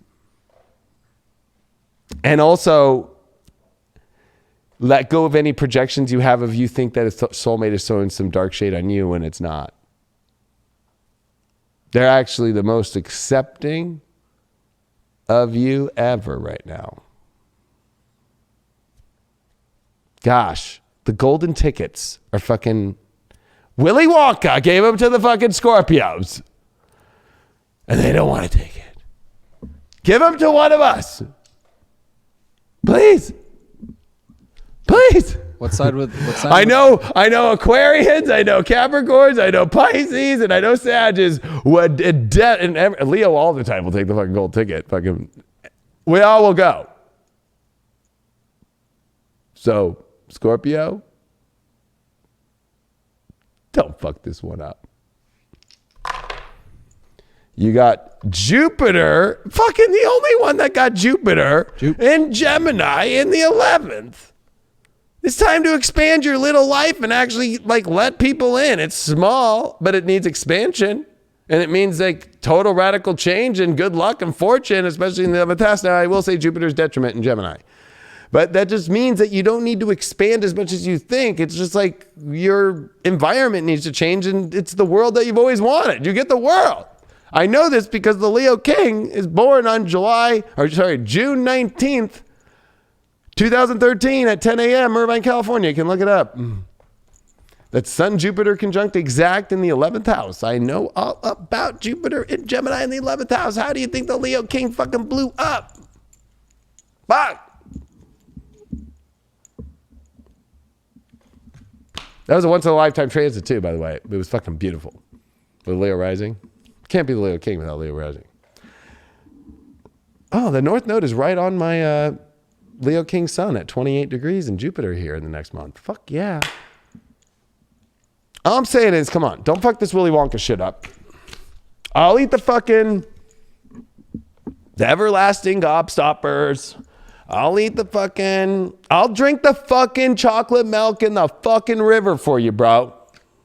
What sign would Willie's grandfather be? The one that just laid in bed forever and then he popped out all of a sudden, was healed miraculously and could go to the candy store. He was a very honorable man. I would say that his grandfather was like a Cancer male because he cared so much about what was the kid's name? That's I don't know. I don't know. Poor kid number one. And then he got so excited to open Charlie. Charlie, that's right, Charlie. Fuck, I know, Charlie. Fucking Charlie's grandpa. Probably Charlie Sr. Fucking Charlie Sr. Would have been a Cancer, I feel, because he cared so much. He was laying in bed, by the way, a lot. And he was very moody, right? Like he was a little bipolar. Like he was like, oh, shucks. Like, didn't win. Because remember, he opens a chocolate bar and there's nothing in there. But then at the very end, they finally get enough to him to have that chocolate bar, and he opens it. And when he opens it, he jumps up for joy and he's ready to go because he cares more about Charlie's love to go than his own self. The power of Christ was in that chocolate bar. The power of Christ compels you. Yeah. The power of Christ compels you. Healed. The power of Christ compels you to have chocolate and eat it. You better eat it, Scorpios. Coco, I always eat it. Taurus, And then the last one's Libra. You better fucking eat it. I know the Tauruses will eat it. It's their birthday right now. It's actually Abby's birthday. Happy birthday, Abby. I sent you a voice note tonight, Abby. Love you. I just want to say, though, that, I know Tauruses will eat it with Leos. The Aquarians will act like they don't want to, but really, secretly, they'll have that combo with the Leo, like, hey, I really want to fucking eat it. And I'll be like, here's a piece. Like, I won't tell anyone. Oh, thanks. Always eat it.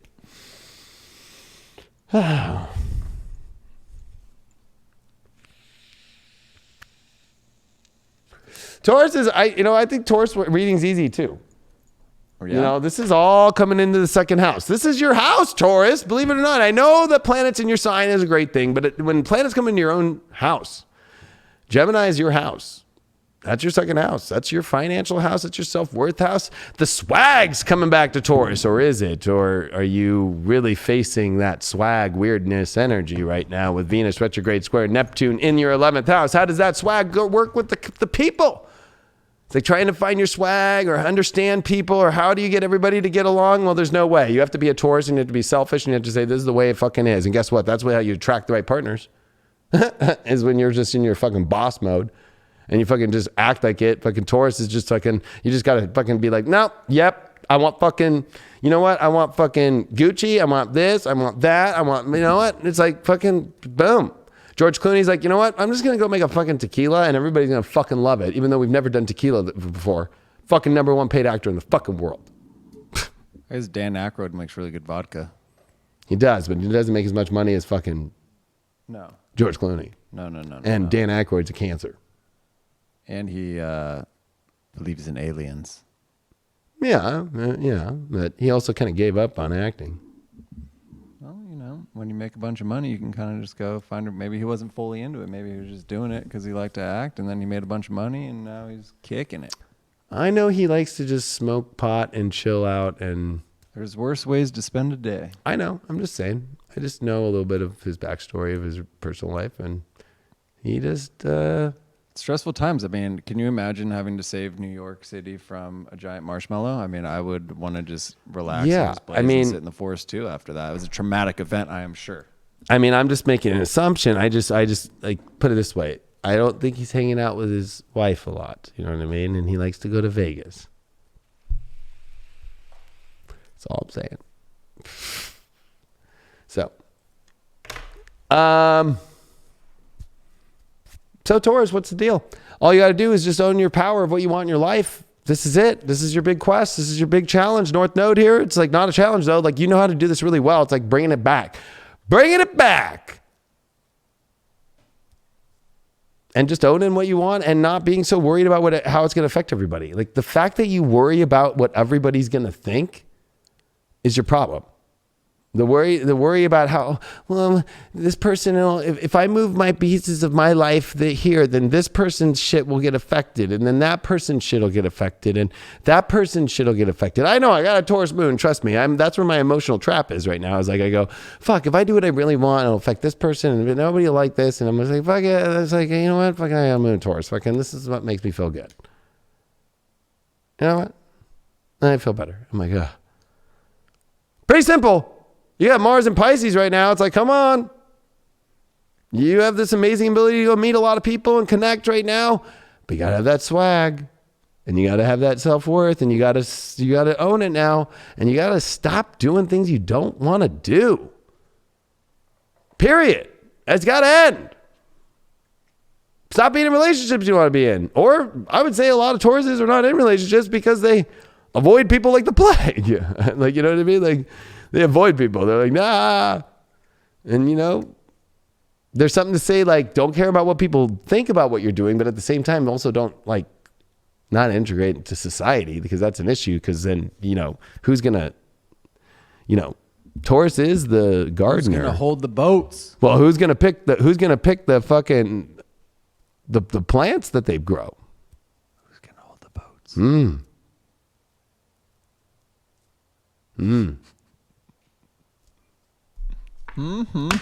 Well, you got the Page of Cups reversed. So This is an issue with expecting people to kind of show up for you to make you feel better when you're going to have to make yourself feel better yourself. You're going to have to start to learn to have fun in yourself, and you're going to have to communicate to others that you want to have fun instead of you expecting others. It's like this kind of like feeling like, oh, people aren't showing up for me emotionally, or people aren't saying what I want to feel. Or it's like, hello, like, have you been watching about your communication and what you've been saying? You know, this has been a long North Node in Cancer for 18 months that just ended. So, you know, you understand that your communication can change things in a lightning bolt second of people's emotions. So it's time for you to step up to what you want to feel in a different way. Nobody's going to show up back. Like, you're going to have to say what you feel. I think that you're expecting everybody to show up for you in a certain way, and this is about you. Your challenge is Aquarius, which is people.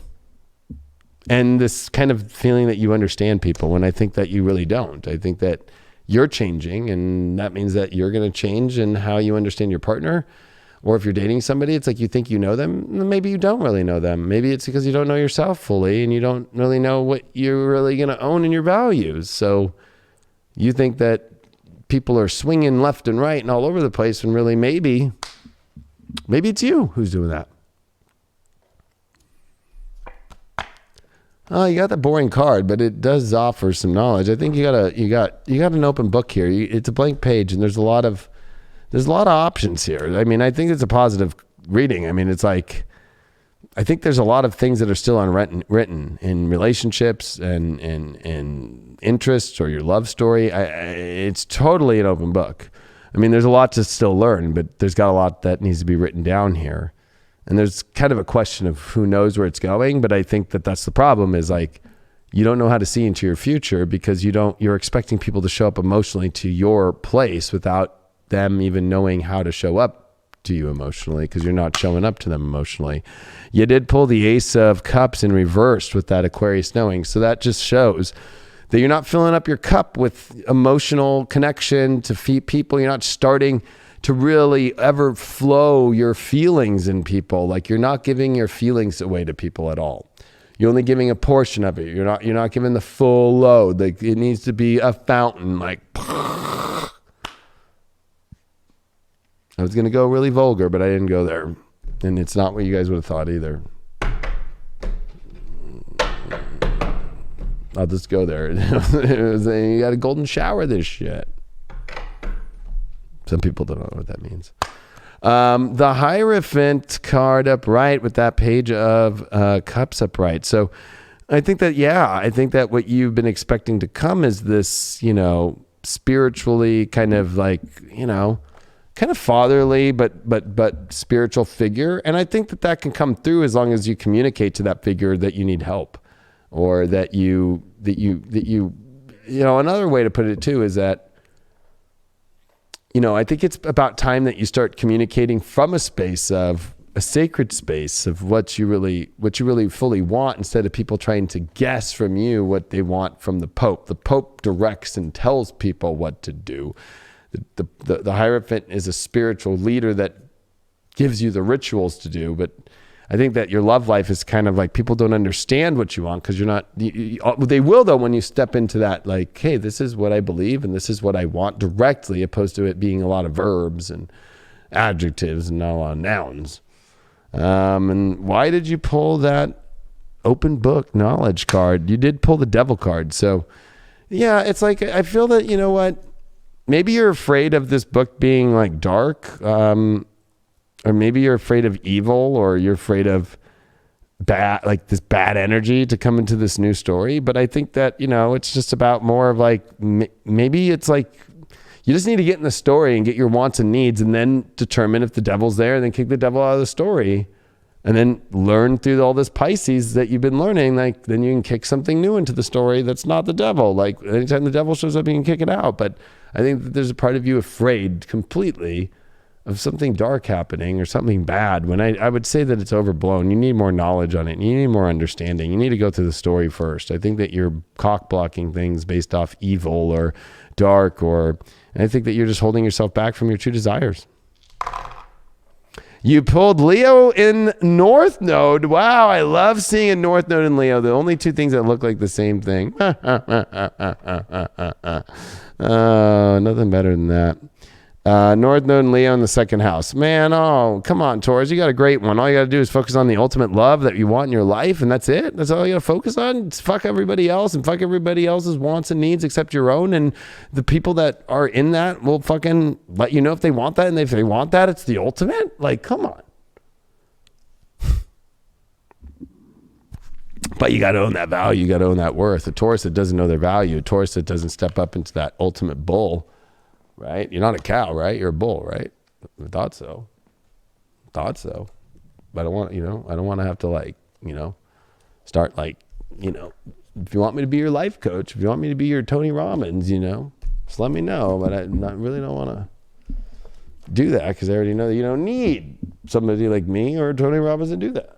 Or do you? Well, happy birthday, Abby. I didn't know it was your birthday. I'll give you a shout tomorrow. But I think for Taurus, and I think for everybody, I think it's going to be a very transformative stage in your life. Just like all of us, coming out of your birthday season here, I think it's time that you kind of reassess yourself, reassess the situations and the relationships that you've been in, and know that you are that rock, you are that stability, you are that power, that life force, that energy that's driving everybody forward. So happy birthday to y'all out there, and let's continue on this path together. Let's continue going into this light, continue going into this love, and just appreciate the days that we have with each other. Appreciate this life and appreciate this love and appreciate this life that we all have together. Appreciate. And you know what? The last zodiac sign is the Librans. And I know they waited the whole time because Libras they will spend eternity to hear about relationships.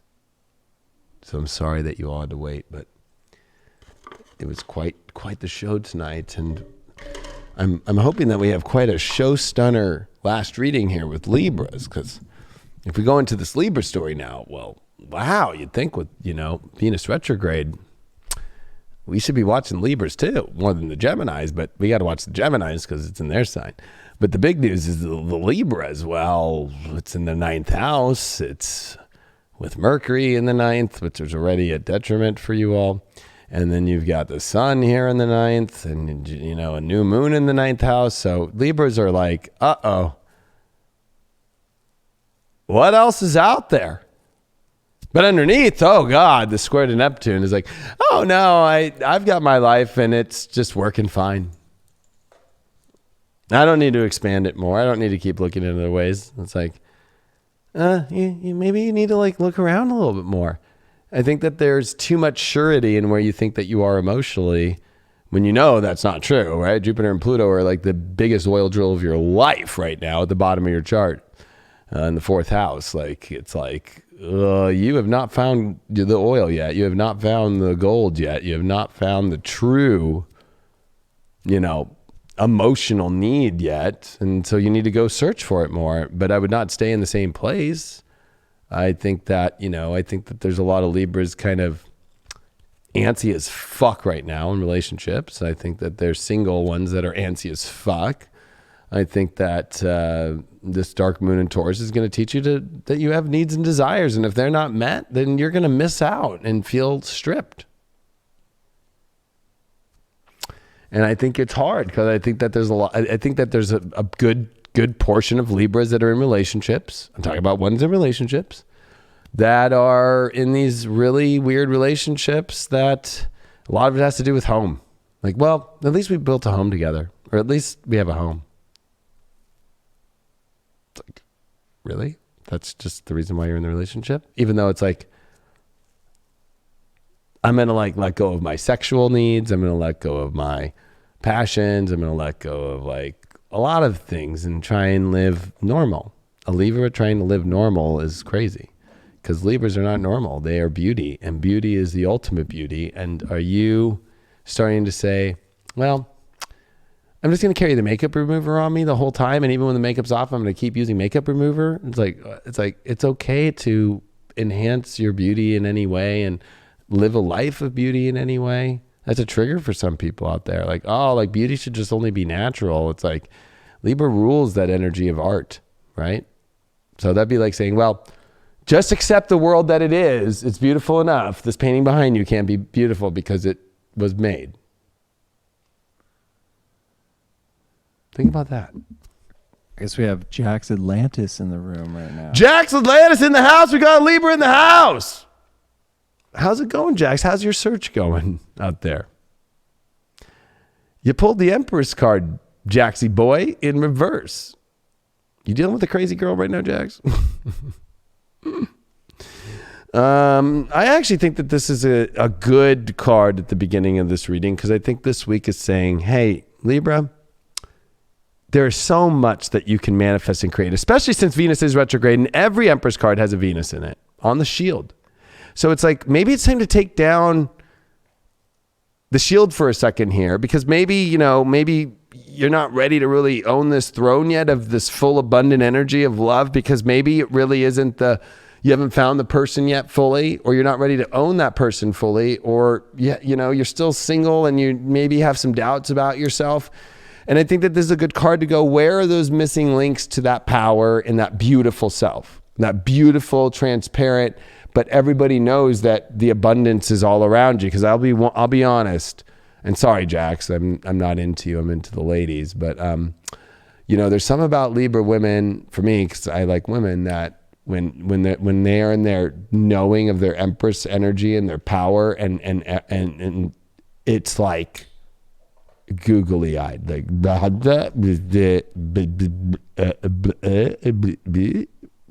so this is like, where is that Libra, males and feminine included?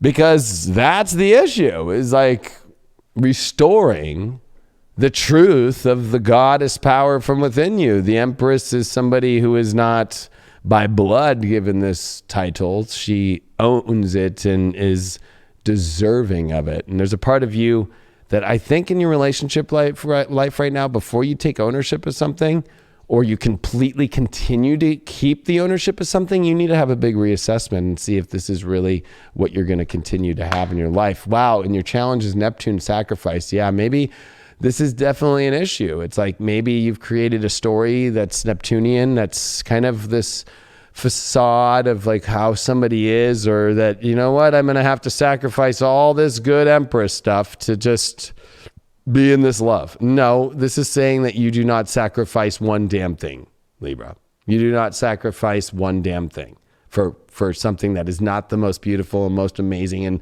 this is the 8th house and the 9th house, and this is a dark moon in the 8th house. Are you going to sacrifice that passion and that edge? Are you really going to do that? Are you going to advance with Uranus into the real passion and edge and, crazy that you need a little bit? It's almost like you're somebody really boring. Or you're dealing with boring people, or people that don't want to do anything with you. Nature spirits. I'll be honest, I don't like this card, but I'm not going to project my own shit on this because I'm a tarot reader. I think that overall it is like, gosh, there is a natural connection to the universe right now that is calling you to a place. I think this nature spirits is a little weird, but I would say that it's just more of like, there's your angels, there's your guides, but they're talking to you in like beautiful ways. They're talking to you through nature. They're talking to you through, it's almost like the white rabbit on the girl when they show up at Neo's house in the Matrix, like follow the white rabbit. And I think that this is like a moment for you to just follow where you need to go and get rid of this whole sacrificial, like, I got to sacrifice my life and I can't take the white rabbit journey. No, because Neo almost doesn't go on the white rabbit, right? He gets all like weird. He kind of gets very Libra, right? Like people just show up randomly at his door and he knows like in the little crazy fucking chat, and he has a chat with, with Trinity, like the white rabbit will show up and then he's like there, and there's these kind of crazy club people that show up at his house, and he's a computer nerd and he's like, no, I can't go. Like, and then he sees the white rabbit and then he goes, this is my chance. And there's that whole Libra hesitation. Like, I don't think so. I'm going to go, fuck it. And when he goes, man, does he find his journey? You can do that too this week. You don't have to sacrifice it by saying, I got to sit in this shitty house in this shitty situation. It might be a beautiful house. It might be a great situation. It might be a great relationship in the most boring blue pill way, but I'm not getting what I want.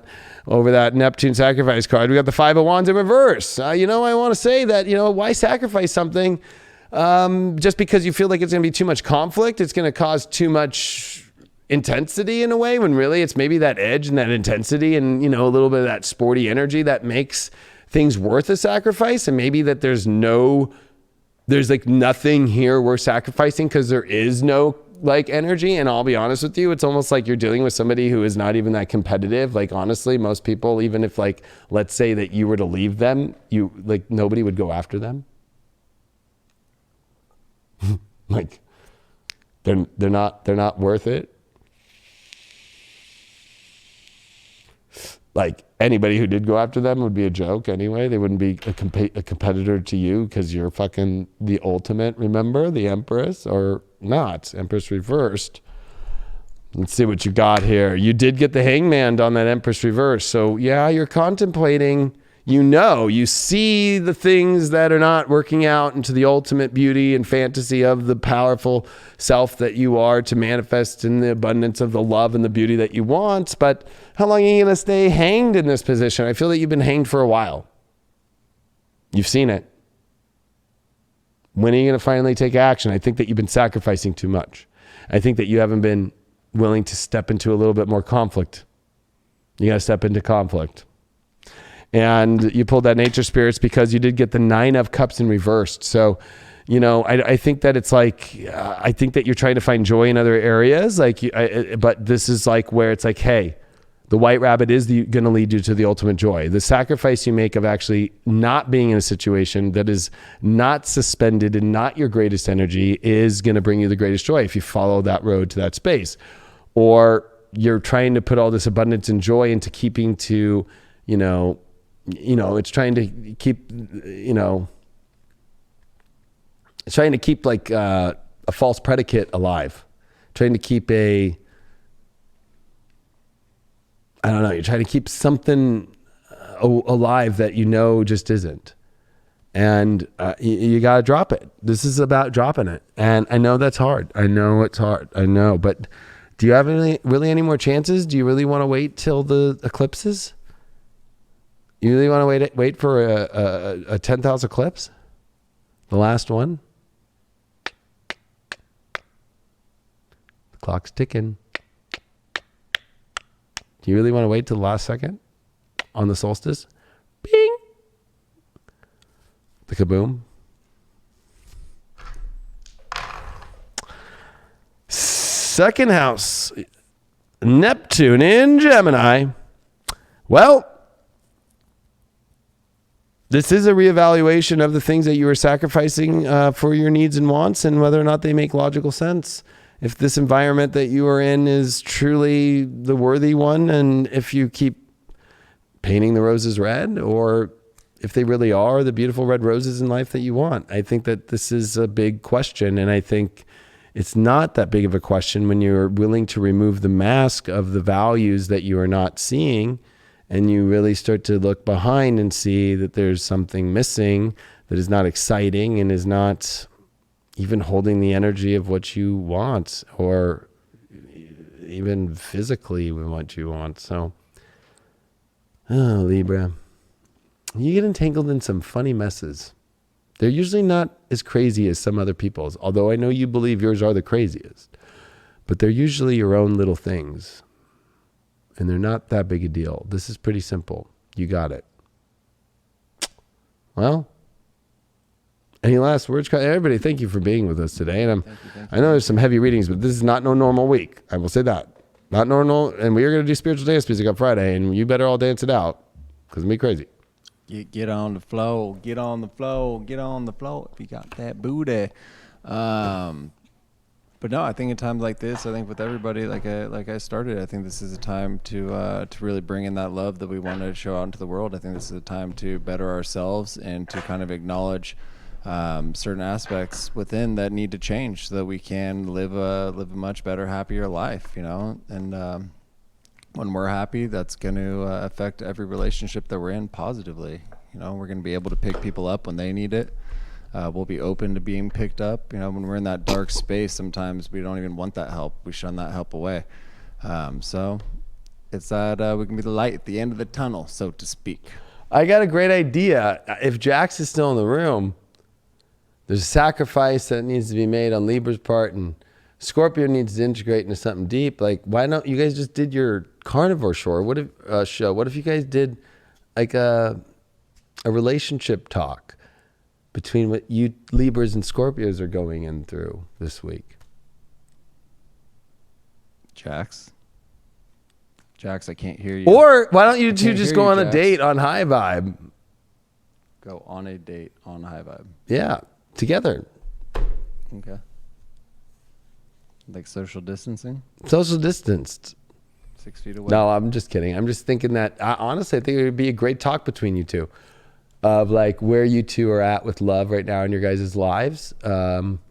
I think that everybody would like to hear from a Libra and a Scorpio point of view, the two signs that rule the relationship and the sexual energies, and how we've seen the transition of the Saturn-Pluto conjunction of 82 and 83 in Libra, and the one in 84 in Scorpio and 85, that's all done with the Saturn-Pluto that's happened in Capricorn. And there's kind of like this, like, we need to hear from the cleaned out Scorpio and Libras, like, what the fuck do we all do? Well, Jack says that he is in, so... Boom! That's what I like to hear. It's good to see you today too, bro. And I was thinking when you came in today, I'm going to say this, Jax, you came in and then Spirit told me, and then you were talking about other people, and I was like, oh, okay. But I kept getting this hit, like, we need to do something now with you now. Like, I already know you do a lot, but I was just like, there's something to do.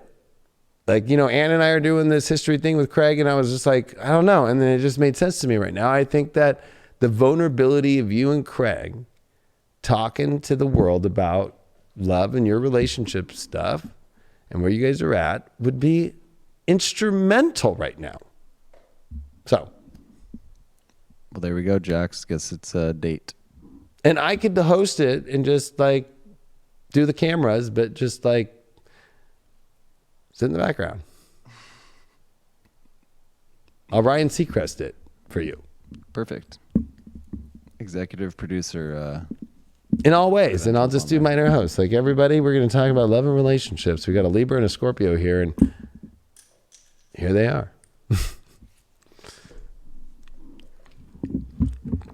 If you have not followed us on highvibe.tv, make sure that you do. We're on Instagram, of course, and we also are on Facebook, and we also have an amazing website and apps where you can get all the exclusive daily content. Also, I did put my video, which actually is called Destiny's Call, the survival guide of 2020, and the prep for it. It's a 2.5-hour video. You saw minor clips of it in my prediction videos, the one that we released in September of 2019. That's a 2.5-hour video. And when I started rewatching it, I was like, people need to see it all, but I also am keeping it behind a paywall because I can't say some of the stuff on there that would get flagged in this crazy new world. So I brought it down, and you can rent it even way cheaper than it was. It was originally $20. I put it like $7 to rent. So that's on sale. It's on the top of High Vibe right now into the Leo King. And then the 2020 video that I just did about the predictions, the 3.5-hour videos of what's next. Like, if you want to go into more of the future stuff. And then, of course, my love class, which is 40 hours of teaching you about your love story and all that stuff. Just purchase it at highvibetvschool.com. 40 hours. You get it forever. Forever. Anyway, I know this was a lot. I want to release you all with this. It's wild out there. And we've all become numb to a lot of life based off this weird world that we have all been in. And this Venus retrograde is happening in a space that was very weird in 2012. And it was the entrance into the dawn of the new age, the dawn of the new world. And this is a counter completion point. And are you really going to fully go through this new dimensional world or not? That's what this Venus retrograde is really about on the deepest level. It's with the Pleiades. It's with the seven sisters. And remember that Hermes was born of the eldest sister, or of the seven sisters, Mala, who, that's where Hermes, Mercury comes from, and North Node is in Gemini, and that's why Gemini and Mercury right now going through the Seven Sisters, and he's home with his mom. Come on, everyone. North Node's here. Venus is retrograde here. Like the messenger of the gods. This is where you're getting the message from God of what to do in your romantic life and all parts of your life. And when you don't do it, you know, it's like you're falling victim to the South Node in Sag with the Taurus down there and the red fucking 500 times the size of the sun and the draconian energy. And then you're letting the draconian energy, and how funny they're using that term right now, draconian measures. You're falling in the draconian world by some belief that the draconian world is telling you to live in. Go up to the Seven Sisters. Go look at the Pleiades. Go look at those Seven Sisters. They know what the fuck they're doing. And Hermes is there with his mom, not for long, because he's fucking fast as fuck right now. He's just saying, hey, mom, I'm doing my normal fast thing. But he's bringing in this very powerful window for you to have the ultimate life and the ultimate light of your life. Don't miss it. Like, if Craig misses this Willy Wonka fucking golden ticket shit, I'm going to be pissed. Pissed. And I love gold. I already said what I had to say to all you Aquarians out there, all right? All right? I already said it. I'll just leave it there. Deep Love Tarot ain't your normal spirituality. Please spread it. Please press the bell button on where you subscribe, or if you've had it turned off, turn it on, because I don't know if you've noticed on all of the spiritual channels, we all have gotten kind of suppressed. So I did the analytics, and I think it's like 85% of y'all haven't clicked that. So I'm just asking. You don't have to. I'm not going to force you. But I'm just saying, like, if you want to catch more content from me, like, you know, it's kind of hard when I'm like doing so much on High Vibe. If I'm going to do more on YouTube, it's kind of like people aren't watching anymore on YouTube. It's like crazy. I mean, we literally lost over 3 million views this last month. So, and we're doing everything the same. So either I'm triggering everybody or something, you know what I mean? Like, or it's just a completely crazy algorithm things. But the only way that we can get access to you is through browse features now. They're not suggesting our videos, and through the bell. So thanks. Or if you just want it all, we're on highvibe.tv. It feels like everybody in the world's moving on to platforms anyway, but I ain't going to pressure you into that. It's I'll pretty damn you. cool, If though. you want to see me more than once a week, you got to be a High Vibe member. So, boom. Yeah. All right. Well, if you want to see me more than just 2 videos a week, Yeah. I do 25, so 24. Boom. So, peace. See ya.